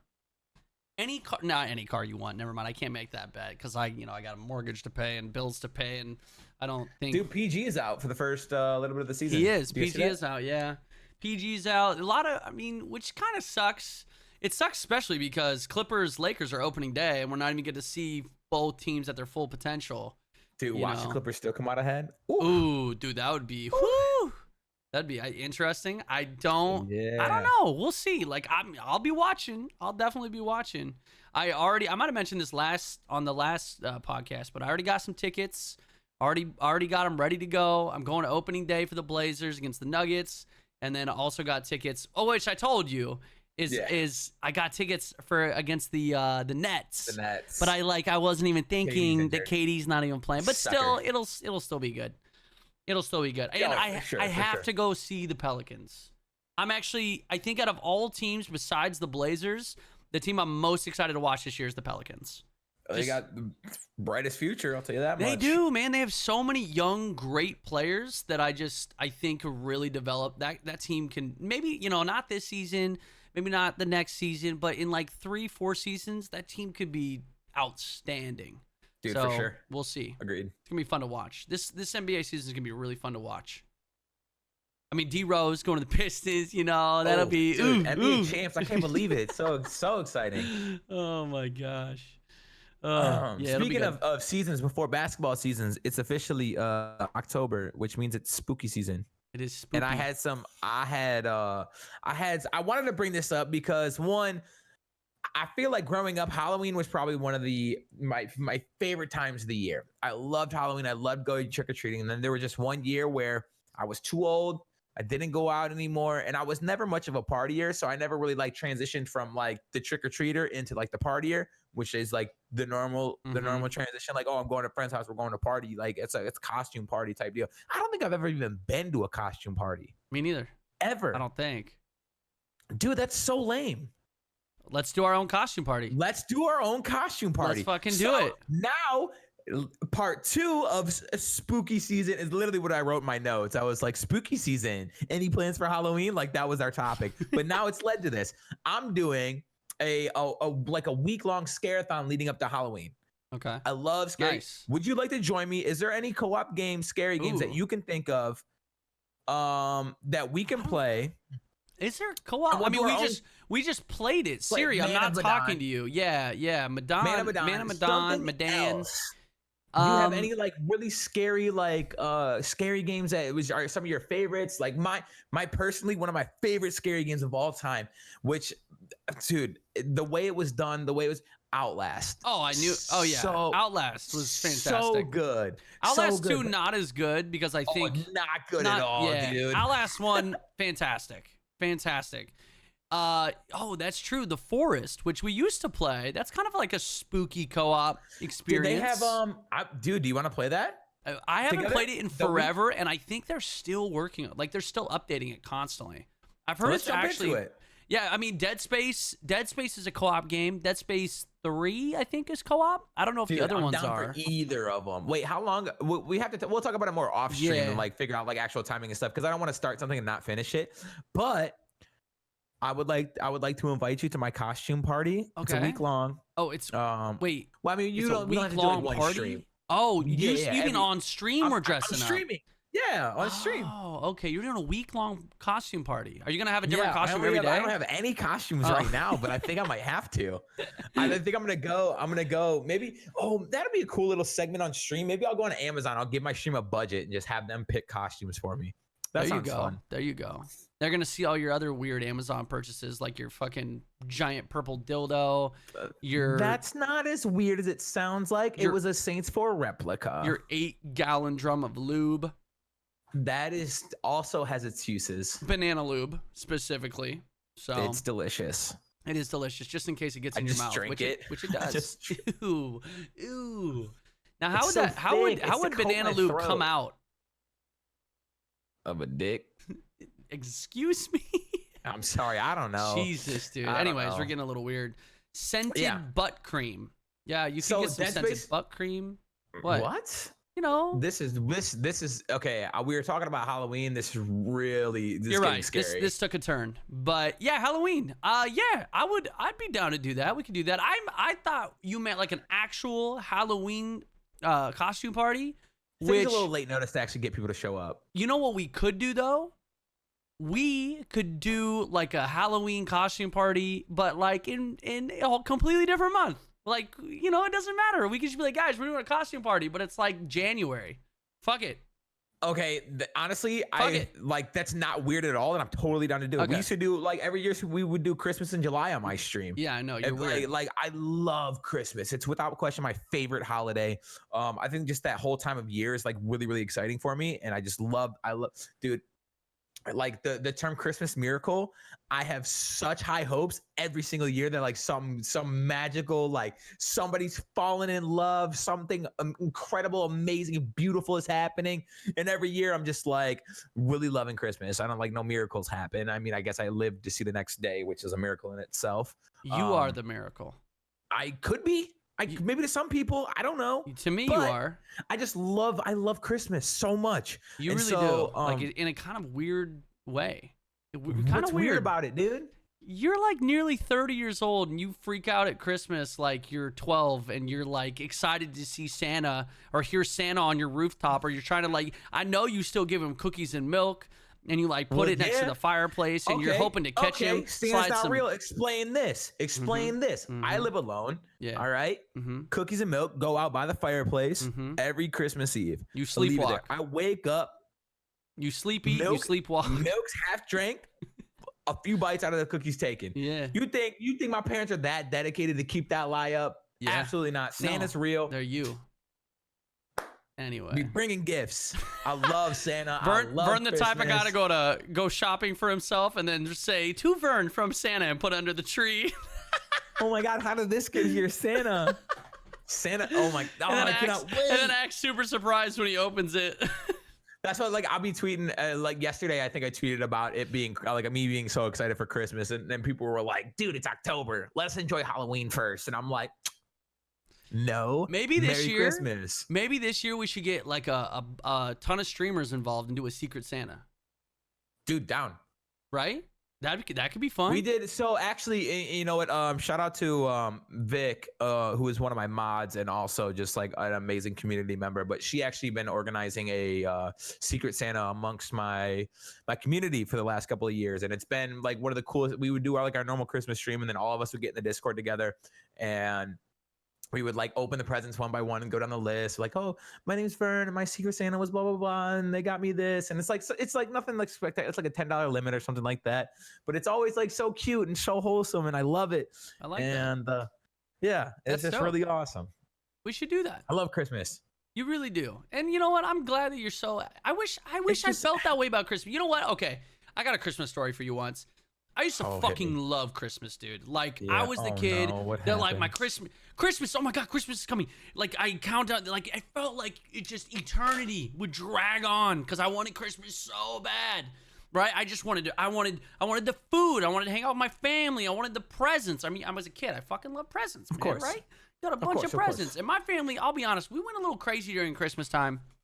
We used to get a lot of Christmas presents. So I was just always really excited. And, you know, like, I was so excited that I was like, and I got smarter. Well, at least I thought I got smarter. I was like, 12, 13. I was like, man, I'm going to find my Christmas presents. Like, I'm gonna look for them. Like, oh, dude. I'm going to look for them. I'm like, I want to know so bad. Like, where are my Christmas presents? So I started snooping when my parents weren't home, and I'd find them.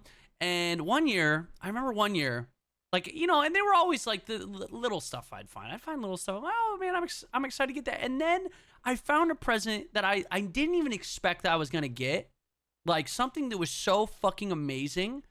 And it was like my first brand new like custom PC that my parents they got me, like when I was like probably in like, I want to say 8th or 9th grade or something like that. And it instantly made me sad. Because Christmas Day came around and I opened it and it wasn't real. It wasn't even real. Like I already knew. And I felt like I ruined it for me. Like I literally ruined this surprise. And I still acted surprised and like I was like, holy shit, thank you guys so much. So excited to get that. They were, for you. and I took the fucking joy out of it. I just sucked it dry. You fun sucker. And I felt like a piece of shit. And since that day, I've never ever like I love surprises. Like I really do. I like when I don't try to spoil anything. Like that's why I don't watch movie trailers, man. They spoil too much of the movies. Like I hate the feeling of like, oh, I saw too much, or like, oh, I no longer feel as excited because like it ruined the surprise. Surprises are dope. So I learned my lesson. I really did. But like I'm gonna teach my kids that. Like you don't want to do that. You don't want to ruin the surprise. That's the whole joy of everything. Like that's the joy of Christmas. That's not the joy of Christmas, but like it's one of the things. Well, it's about like for me in particular, I love Christmas. I love how it's October. People who are listening to this are probably loving this. Like, it's October 1st. Can you let me have Halloween? It was supposed to be about Halloween, and I'm making this all about Christmas. That was my plan all along. So jokes on you guys. I think the reason Christmas was so important to me and is still so important to me, it's like one time a year that my family like really like emphasize, and like despite everyone being so busy, despite people living in different states, that was always the time of year where everyone came together and we all were together. And they despite us like not having a lot of money growing up, I remember like every single Christmas my mom making sure that I had presents under the tree and stuff like that. And she had like this whole, I remember I got an Apple computer back when they were oh my god, like clear, like built clear into the desktop with colors on the front, built into the fucking monitor, the big old honking son of a bitches. Yeah. Oh and this is forever ago. She got me one of those, and it was like one of the most incredible things ever. Because like I said, we didn't have a lot of money growing up, but she always made sure that I had like this presents to open up. She made sure that Christmas was something that like it was important and it stood out, and it was like this time of year where like magic can happen, Yeah. We broke a shit. Yeah. Okay. But I still get to like have that experience at least once a year. Yeah. And so, and like now that I'm older, I think I value it even more so now that I know like how much money my parents made growing up, and like how much money I make, and what they were able to do for me at that time was like absolutely incredible. Like I don't know if I could provide like for a child the way they provided for me. Right. Yeah. And parents are superheroes, man. I felt the same way. You wouldn't believe. Yeah. Like you wouldn't believe. I mean, I grew up very, very middle class, maybe even below middle class. And the same thing for like every Christmas, like it blew my mind. Like I just grew up, and my every Christmas we didn't necessarily get like super expensive presents, but my mom always made sure that like we had a lot of stuff to open under the tree. There was and stuff there. And my grandparents and my aunts, my uncles, like they always just gave us like, I don't know, everyone was super, super generous when it came to Christmas. So I felt the exact same way. It was just like this great experience with my family, and every year was amazing. And now that I'm older and we don't really have any kids in the family right now, like everyone's like, all right, fuck it, we're doing $25 limits. One present, we're doing Secret Santa. Like we're doing our presents. Our Christmases are so much smaller now, and it's because like we're all adults and we're like, we gotta spend money elsewhere. But when kids are involved, it's a lot different when kids are involved because you want them to have that Christmas kind experience. of magic. For sure. Yeah, there's a special kind of magic involved when you're trying to make Christmas like real for a child. Yeah. And I hope, my kid's gonna be that kid who's in like 9th grade, and they're like are just finding out from classmates that Santa's not real, and they're gonna come home and be like, "Dad, what the fuck?" Like, don't use that language. Santa's listening. He's taking back your Christmas presents right fucking now. Well, you get coal in your stocking this year, young man. It's because you used the fuck word in front of me. Yeah, right, dude. You're gonna be cursing like a sailor. No, that's I curse like a sailor now. My dad's never heard me curse. That's why when he's like, "Oh, you're having you do a podcast now?" Be like, "Yeah, but you can't watch it." Another thing is like as an adult now, I mean, God, it's weird. I'm almost 30 years old, but like, I don't like when people spend money on me. I actually hate it. I don't like when like I make my own money. I have my own job. Like I do not need anyone to spend money on me. It actually like really, really irritates me, especially if I know it's something that's expensive. But my family hates buying gifts for me because if I want something, I'll buy it. Like I'm that type of person. Like I will just like I You're want hard that to buy for in that aspect. Exactly. My family always says that you're so fucking hard to buy for. Will you just like, so Steph always makes me feel bad. She's like, do not buy that. Even though you want that, put it on your Christmas list. But I'm like, but I want it right now. And she's like, it doesn't matter. Your family needs to get some stuff for you. And I'm like, all right, I'll put it on my list. But like, I hate it. I don't want anyone to buy me anything. Stop it. Buy me socks, underwear. I always need that shit. It's always cheap. Give me like, give me a book. You know what? That's what I'm going to ask for this Christmas. Books. Like I just don't want my family spending their hard-earned money. Shit. Yeah, like I don't want that anymore. It's just changed, right? Like from when I was a kid, I was like, Grandpa, I want this and this and this, and buy me a new game. Like it was, I was a little kid and I wanted everything. Right. I was a little spoiled little fuck, So I guarantee though they miss buying you stuff. It's just nice to give gifts, and that's the thing. It does. My whole thing when it comes to like giving presents and receiving gifts is like, I don't want you to get me something that you feel like you need to get me just because it's like a birthday or a Christmas or something like that. If you see something like at the store and you're like, first thing that comes to you, oh my God, Vern would love this, and you pick it up and you give it to me, those are my favorite kind of gifts, because that means you were thinking of me no matter what it is. Like you had me in mind when you purchased this, and I love that. I hate the idea of like, oh, it's Christmas, I need to buy somebody something, you know? Right. So that's like, I would much rather now, like now that you said we're all adults and we're all older now in our families and stuff, I would much rather just like enjoy the presence of other people. Like Kanye in the song Monster, he said, You're quoting Kanye? My presence is a present, kiss my ass. And I wholeheartedly agree with that. You know? Your presence is a present. Yeah, for sure. I agree with that. Yeah. And I say that jokingly a lot, like when talking about getting gifts, but I like wholeheartedly mean it. Like, I would much rather just spend time with you, for sure, than us like exchange gifts and then part ways, or like that be it. Like, oh, thank God we got that out of the way. I'm a good person because I gave you a book. Whoa, hey, I'll take a book, man. That'd be fucking awesome. Thank you. Yeah, I'll take you're a good whole person day with you. Okay, I'll take 2 days with you. Fuck you. Okay, I'll take a weekend getaway. Fine, I'll take a lifetime with you. Fuck you. Did you just propose on the podcast? Will you marry me? Yes. I'm sorry. And that's legally binding. We're going to court.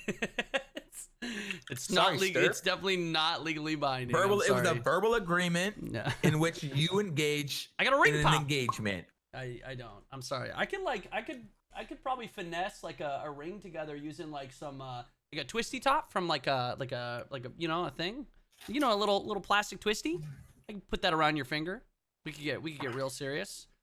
No, yeah, someone in my chat now, divorce him and take half his stuff, Vern. No, we're signing a prenup. Fuck you.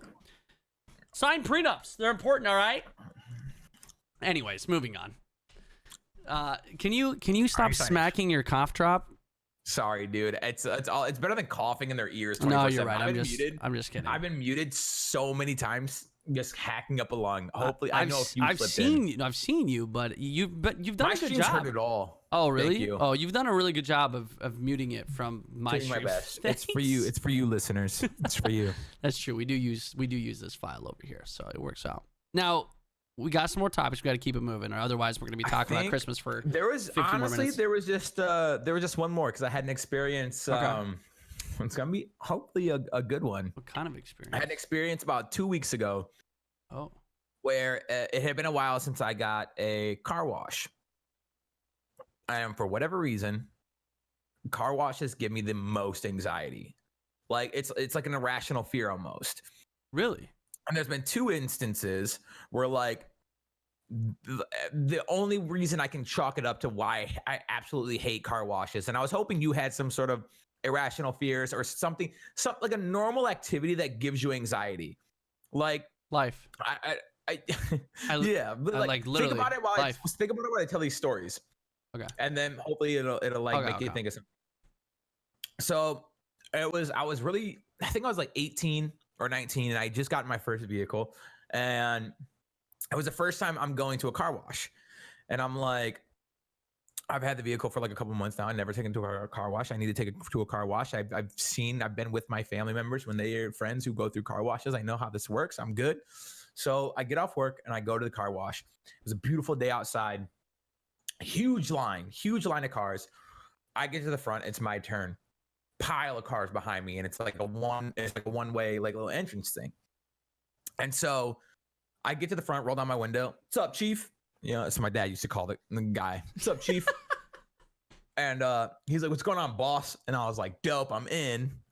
He's What Chief, do you mean? I'm What boss. do you mean you're in? You don't need to be in to go to a car I'm wash. in. Like It's a I know service. him now. You're paying for it. We're cool. You don't need to be He boys. He goes, what wash do you want? I was like, give me the best. And I hand him a card. Oh. He's like, Oh, the best? we're cash only. Oh, dude. Instant anxiety. Yeah, that would.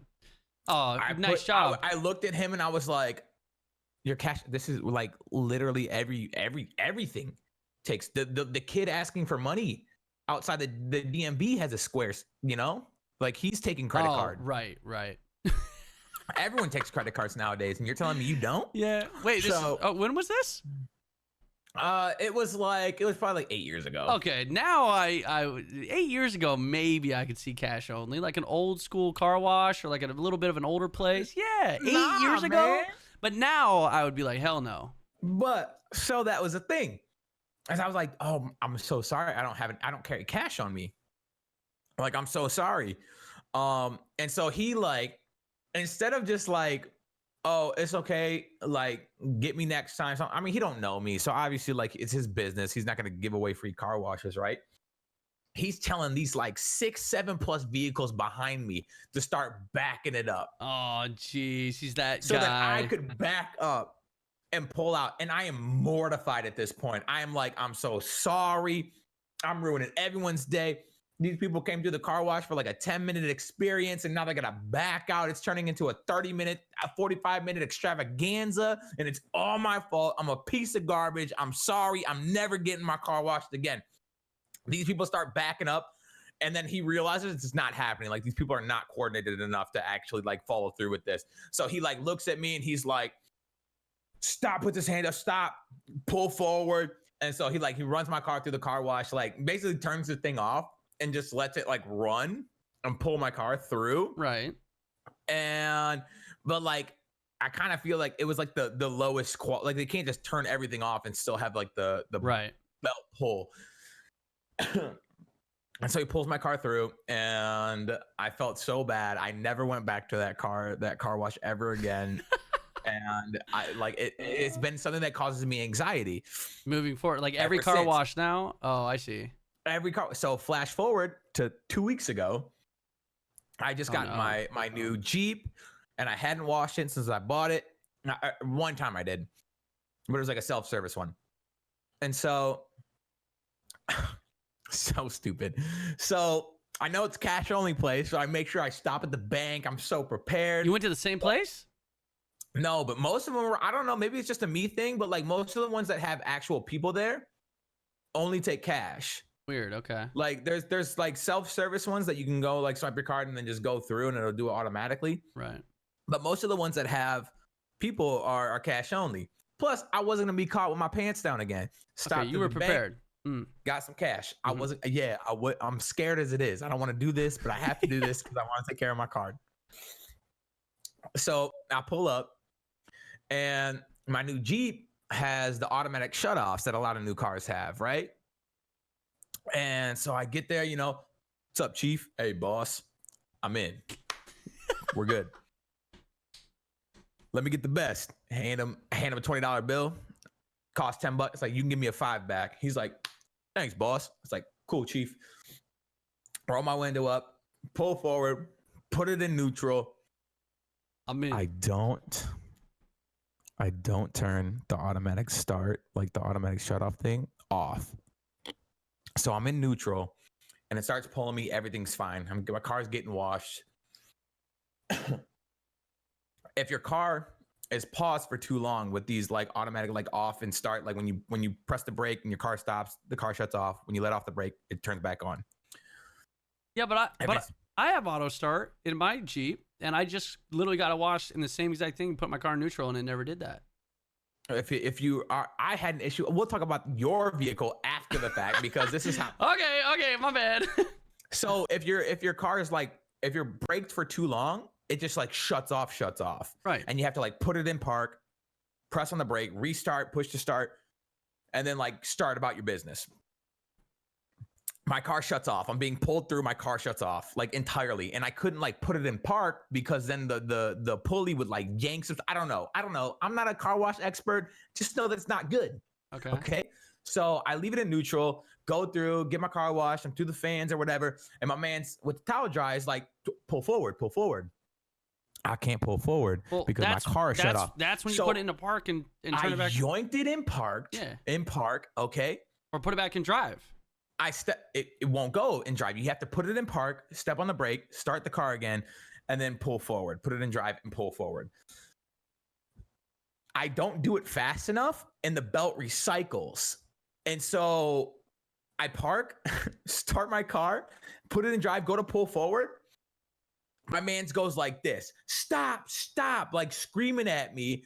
And I would already touch the gas to see if my car had started again.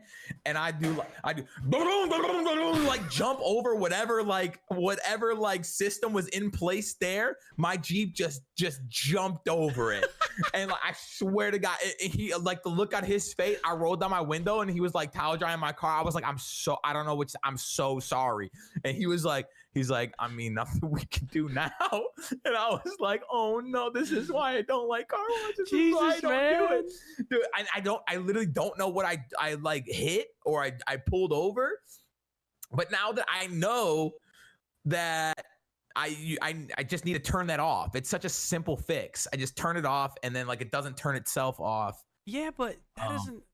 That's so weird. I literally. And your vehicle does do that because my first experience with that was when I got caught in Portland traffic. Okay, trying to go to the gym, driving your car. The car just stalls out in the middle of the road. Not if you're going. I was at a red light. Okay. It was the longest red light of my life. It doesn't stall. It takes like 2 seconds for it to like kick back on. No, it's like I had to put it in park. No. Yes, dude, I'm telling you. It's my car. I've driven it. I was there. Go out Bro, I don't tomorrow. think you know how to work this machine. Bro, go out tomorrow. Next time I'm there, I'll show you. Oh, you will show me. If it's like in park, if you're braked for too long at a dead stop, yeah, for it too turns long, off. It turns Correct. No, it turns off completely. Correct. You have to put it in park and restart it. That's not what auto shut off does. Vern, 100%. no, buddy. Oh yes. my God, no! You leave it in. It literally said on your dashboard, put it in park. No, it literally said. Go ahead, explain it to me. You're in drive. Auto shut off works like this. This is the whole point of it. You have your car in drive. You're at a stoplight or a stop sign. You're holding the brake, right? Your car is stopped. Your car shuts off, right? And then as soon as you let off the brake, it turns back on. you accelerate. You hit the accelerator, your engine kicks back on, you go. Do you not? I'm telling you, it does. If you're braked for too long, it shuts off completely. Absolutely not. Absolutely 100%. not. I've seen it happen twice now. I have driven this car for 2 years, Vern. Yeah, that has never happened. Maybe you don't brake when you're supposed to. Maybe you're one of those drivers who are constantly engine up on people. All right, dude. Maybe you're just not a good driver. Okay, but I think this might be user error, my man. This might be user error. Regardless, it was a miserable experience for me, and I'm gonna be posting a video of it on Twitter in the coming week. And you guys are all gonna be, wow, Vern's right. Vern's so good at cars. I think, no, maybe just you've had some bad luck. Dude, you're telling me. I mean, the fact that you told me it happened to my Jeep, and I drive it every day, and I've never ever experienced, like, yeah, there's times where like it shuts off, and then and then the light turns green, and I want to go right at that time, and it takes a second for the engine to turn back on. I'm telling you, but it's never shut off completely. Never. I put it in like, I was just on the road, and I let my foot off the brake and put it on the gas, and it was like almost like it was in neutral. And so like I looked down, and like your dashboard was like lit up, and it was like put in park to start the vehicle. Like it just completely turned off. Did you hit you might have hit the, like, into manual shifting? You're sure? I'm positive. Okay. I don't know. That's very interesting. I've never had that issue. And the fact that it happened in your Jeep as well just the other day. I mean, I don't know. That just seems like a crazy coincidence, you know? But yeah, what do I know? Car washes are scary. Yeah. I think that's what we can take out of this. Car washes, dude. Okay. Yeah, they can. And you know what? I've never had like a really traumatic experience. Like you hear about these people who like have like moon roofs open. Is everything okay? I see you flashing. Yeah, sorry, you cut out a little bit right there. But you're back. I was just like windows are down and like moon roofs open, and well, yeah, those people are dumb. Yeah, those people are just a little dumb. Yeah, I mean. The craziest thing, this is literally the craziest thing that's ever happened to me in a car wash, and it's not crazy by any means, but it literally just happened to me like a couple weeks back in my car, and I'm sitting there, and I go to a touchless car wash because I don't know. I just don't want anything to happen to my car. You know, it's nice, and so I go to this nice little touchless car wash. You know, it sprays water, it does its thing, but it sprays water so, like, at such a crazy rate that it hit my license plate in the back of my car, which is not actually screwed in at the bottom, just the top. And so I get out of the car wash. I get out of and I go to like reverse or something at one point, and I can't see through my reverse cameras. I'm like, what the fuck? And it bent my license plate all the way up, so you couldn't even see my license plate. So because the water pressure was just so high, and it was. Dude, that's funny. And I was like, oh you just able to bend it back. So yeah, I had to actually unscrew it and like stand on it and like, you know, bend it back and flatten it out. It's fine now, but I couldn't actually bend it back while it was screwed in. But yeah, now I'm like, well, maybe I should get 2 bottom screws so this doesn't happen again. But yeah, that was the worst thing that's ever happened. But I was just like, the water hit it just right to where it bent to get up underneath it. Yep. That's funny. But nothing else has ever happened. I mean, I literally just took my car to the car wash yesterday. It was a great experience. Besides car washes, do you have like any like normal stuff that is like gives you, not even like that scares you, but like gives you anxiety that like other people would be like, why does that make you nervous? Well, we've talked about this in previous podcast, but like I didn't even know what anxiety wasn't until like probably a year ago. Like I was experiencing anxiety, but I had never, like, no one had ever explained to me what that felt like. Everyone was like, oh yeah, I have anxiety. What I thought I was feeling was just like a normal human thing. Like, oh, doesn't everybody feel like this? Like, yeah, like why am I happy? Oh, everyone's like this. Like they just deal with it better than me. Like that's all it was. And then I talked to somebody and they're like, no, dude, you're experiencing like spurts of anxiety. You should probably like try to figure that out. And so, yeah, so I've been taking anxiety meds ever since. And since I did that, I have yet to have a single moment of like bad anxiety, like none, zero. Dude. Like I literally don't have any anxiety. It's Can't like relate. it's absolutely incredible. Maybe you should go on anxiety meds, man. It's pretty good. You know, I'm not one here to like diagnose you, but like it's absolutely helping. helping. Talk to someone and figure it out. Like I don't like using public restrooms. Okay. I Okay. don't like using public restrooms. Okay. One time I was taking a number 2 in a public restroom, and a dude literally walks in, and the gap. It was one of those bathrooms, and it's a sketch bathroom, anyways. When the gap is large enough to actually like see through, like a whole eyeball you can see through. Sketch bathroom. Don't trust it. It's one of those bathrooms. And I was sitting there doing my business, and this dude literally, like, whenever you're looking to see if a stall is empty, just heads up, look for shoes, okay? Yeah. Don't peer through a crack and make eye contact with me while I'm wiping my ass, because it's terrifying. That's what and so I I'm do. I'm sitting there, and then I'm looking, because obviously, like, I'm making sure like no one's gonna walk in on me, and my man's literally like dead ass locked eyes with this man, and I was like, this is the most uncomfortable I've ever been in a bathroom, and I never want to experience it again. So I left the gym like the Wednesday before TwitchCon. I left the gym because I had to take a number 2, and I wasn't going at the gym. I cut my workout short and everything. Yeah. Okay. Yeah. I mean, it sounds like you're getting you have some anxiety. Sounds like I got to deal with a lot of anxiety, dude. So like I never felt like I had like pure like constant anxiety, but I would have moments and spurts of like just anxiety attacks.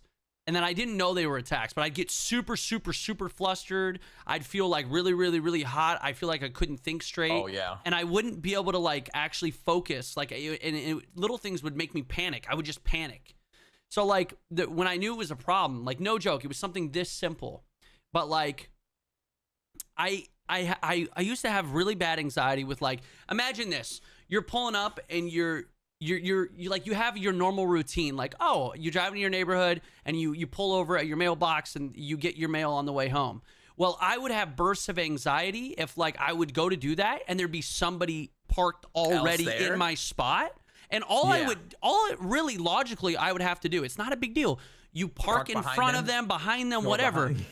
I would literally about your day. I would be like, well, I guess I'm not getting my mail today because I'm freaking the fuck out. I'm panicking. I'm stressing out. And Steph kind of looks over to me and she goes, why is this freaking you out? And I'm like, what do you mean? She's like, you're kind of being crazy. Like, it's not a big deal. Just like park in front of it. Like, why are you? And I was like visually I'll get it later. Flustered. Like I was freaking out.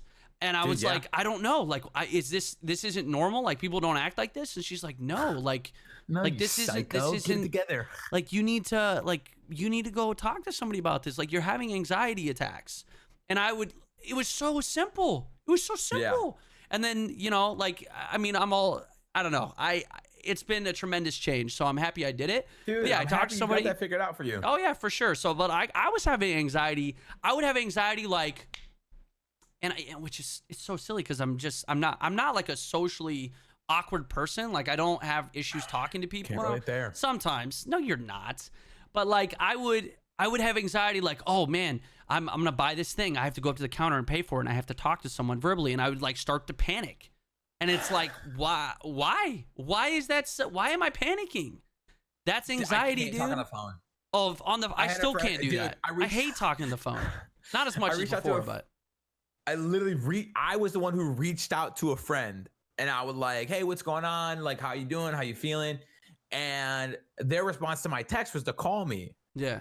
And I was like, I saw it, but I was like I was in the middle of something on my computer and I kind of missed it. And like, I was just like, and then finally I told him, I was like, dude, I just can't. I hate talking on the phone. Like it gives me anxiety. I would much rather, I'm a texter. Okay. You want to talk to me? I'll meet up with you. Text me. Yeah. Yeah. I agree. So yeah, if you feel like if any of those things just resonated with you, you might. Here's my thing. This is what I did. Steph told me, she was like, that's not normal. She kind of painted in a picture like, if you're experiencing this, I want you to go talk to somebody to figure out really what was wrong. And like we talked about this on a previous podcast, but like I originally thought, you know, I was having a really hard time focusing and getting things done. Like I would be so overwhelmed with so many tasks that I would just fuck it, and I just wouldn't do them. Oh. So like you know, a lot of people were like that's that. normal. Yeah, and so I was like, okay, that. She's like, that's not right. Like, you need to go talk to somebody. So I like set up an appointment. I talked to somebody. They basically just asked me this long ass questionnaire, and I basically went, I want to find out if I have ADHD or ADD, and I want to find out because my mom does. So I was like, maybe, possibly that's something I'm going through. And then I want to find out like what else is going on. So I went through this whole thing, answered a bunch of questions. And he was like, you know, I don't think you have ADD or ADHD. I think you have anxiety, mild anxiety, not like terrible anxiety. And he's like, you know, are you willing to try something that could help? And I was like, yes, like literally anything. I was like, I'm like not to get my mail. Yeah. Whenever. Yeah. I was like, anything to make me stop feeling this way. And he's like, okay, I'll prescribe you like a very low dosage of something. And he gave me that. And he's like, you can try it. If you don't like it or you don't like how it makes you feel, you can stop it entirely. Like, you don't have to do it. He's like, just try to give it like, you know, a couple weeks to kind of, you know, kick in and make a change in your brain. You know, the chemical imbalances, that's all it comes down to. And huge difference. Huge fucking difference. I'm so glad I did it. And you know, I've heard a lot of stories about people not being able to get like the dosage right, and that's what can cause a lot of issues. But I was really, really fortunate, and I think that like my guy nailed it, and like he just literally got it right the first time. You know, that's awesome. And I take very, very little. So it's not a major thing, so I take very little of it, but I do take it every day, and it's been a world of difference. So if you're feeling like that, don't be scared. Go talk to somebody. They might be able to prescribe you something, and they might be able to help you out. I'm sure they can. Don't just keep going through it, because for me, like, I thought, oh, as I get older, I'll be able to deal with it better. Like, it won't affect me, you know, like I'll just be able to deal with it. And it never got better. It literally never did. And so I just kept putting it off and putting it off and putting it off. And I think Steph going, no, you dumbass. You need to go talk to somebody. You know, sometimes you need a person in your life like that. Sure. Steph's definitely that person. She kicks my ass and tells me, you know, get your shit figured out. So you got to have one of them. You got to have one of them. It's one of my kinks.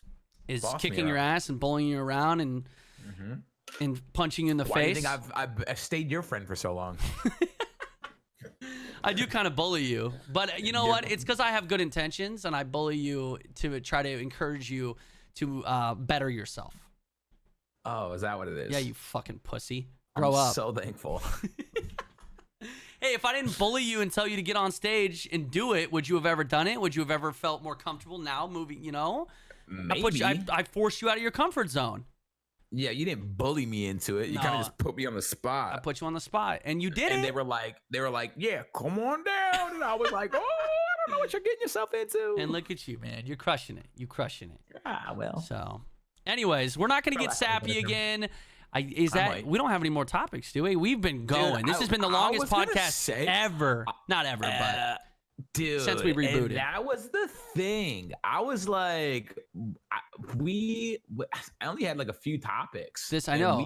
And we are just riffing. That's the thing, man. Haley and Rick watched or listened to our podcast. They're friends of ours. They listened to episode 1. They might even listen to this episode. And Haley and Rick. Haley texted me and was like, you guys have such good chemistry. You guys, this is so good. And it's like, that's the thing. Like, you get Vern and I talking and going, and it's all day long, easy peasy, like nothing. Like nothing. It is.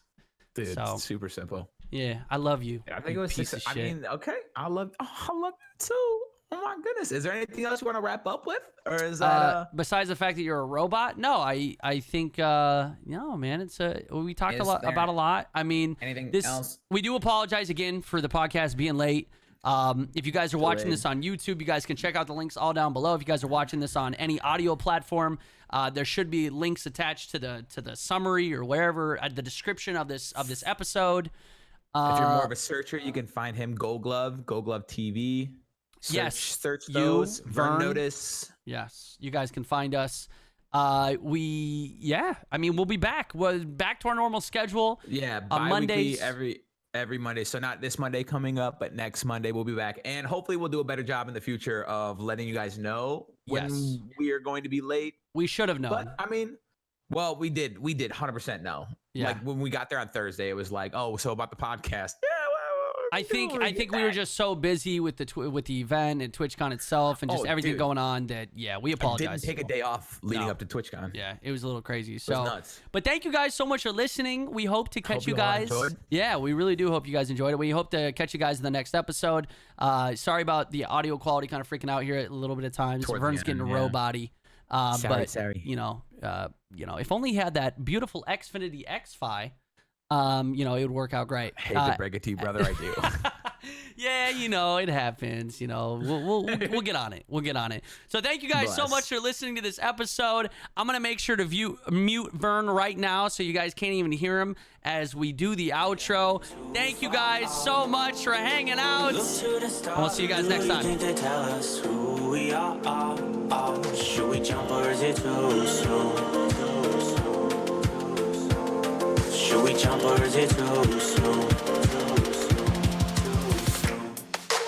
I've been thinking of my time.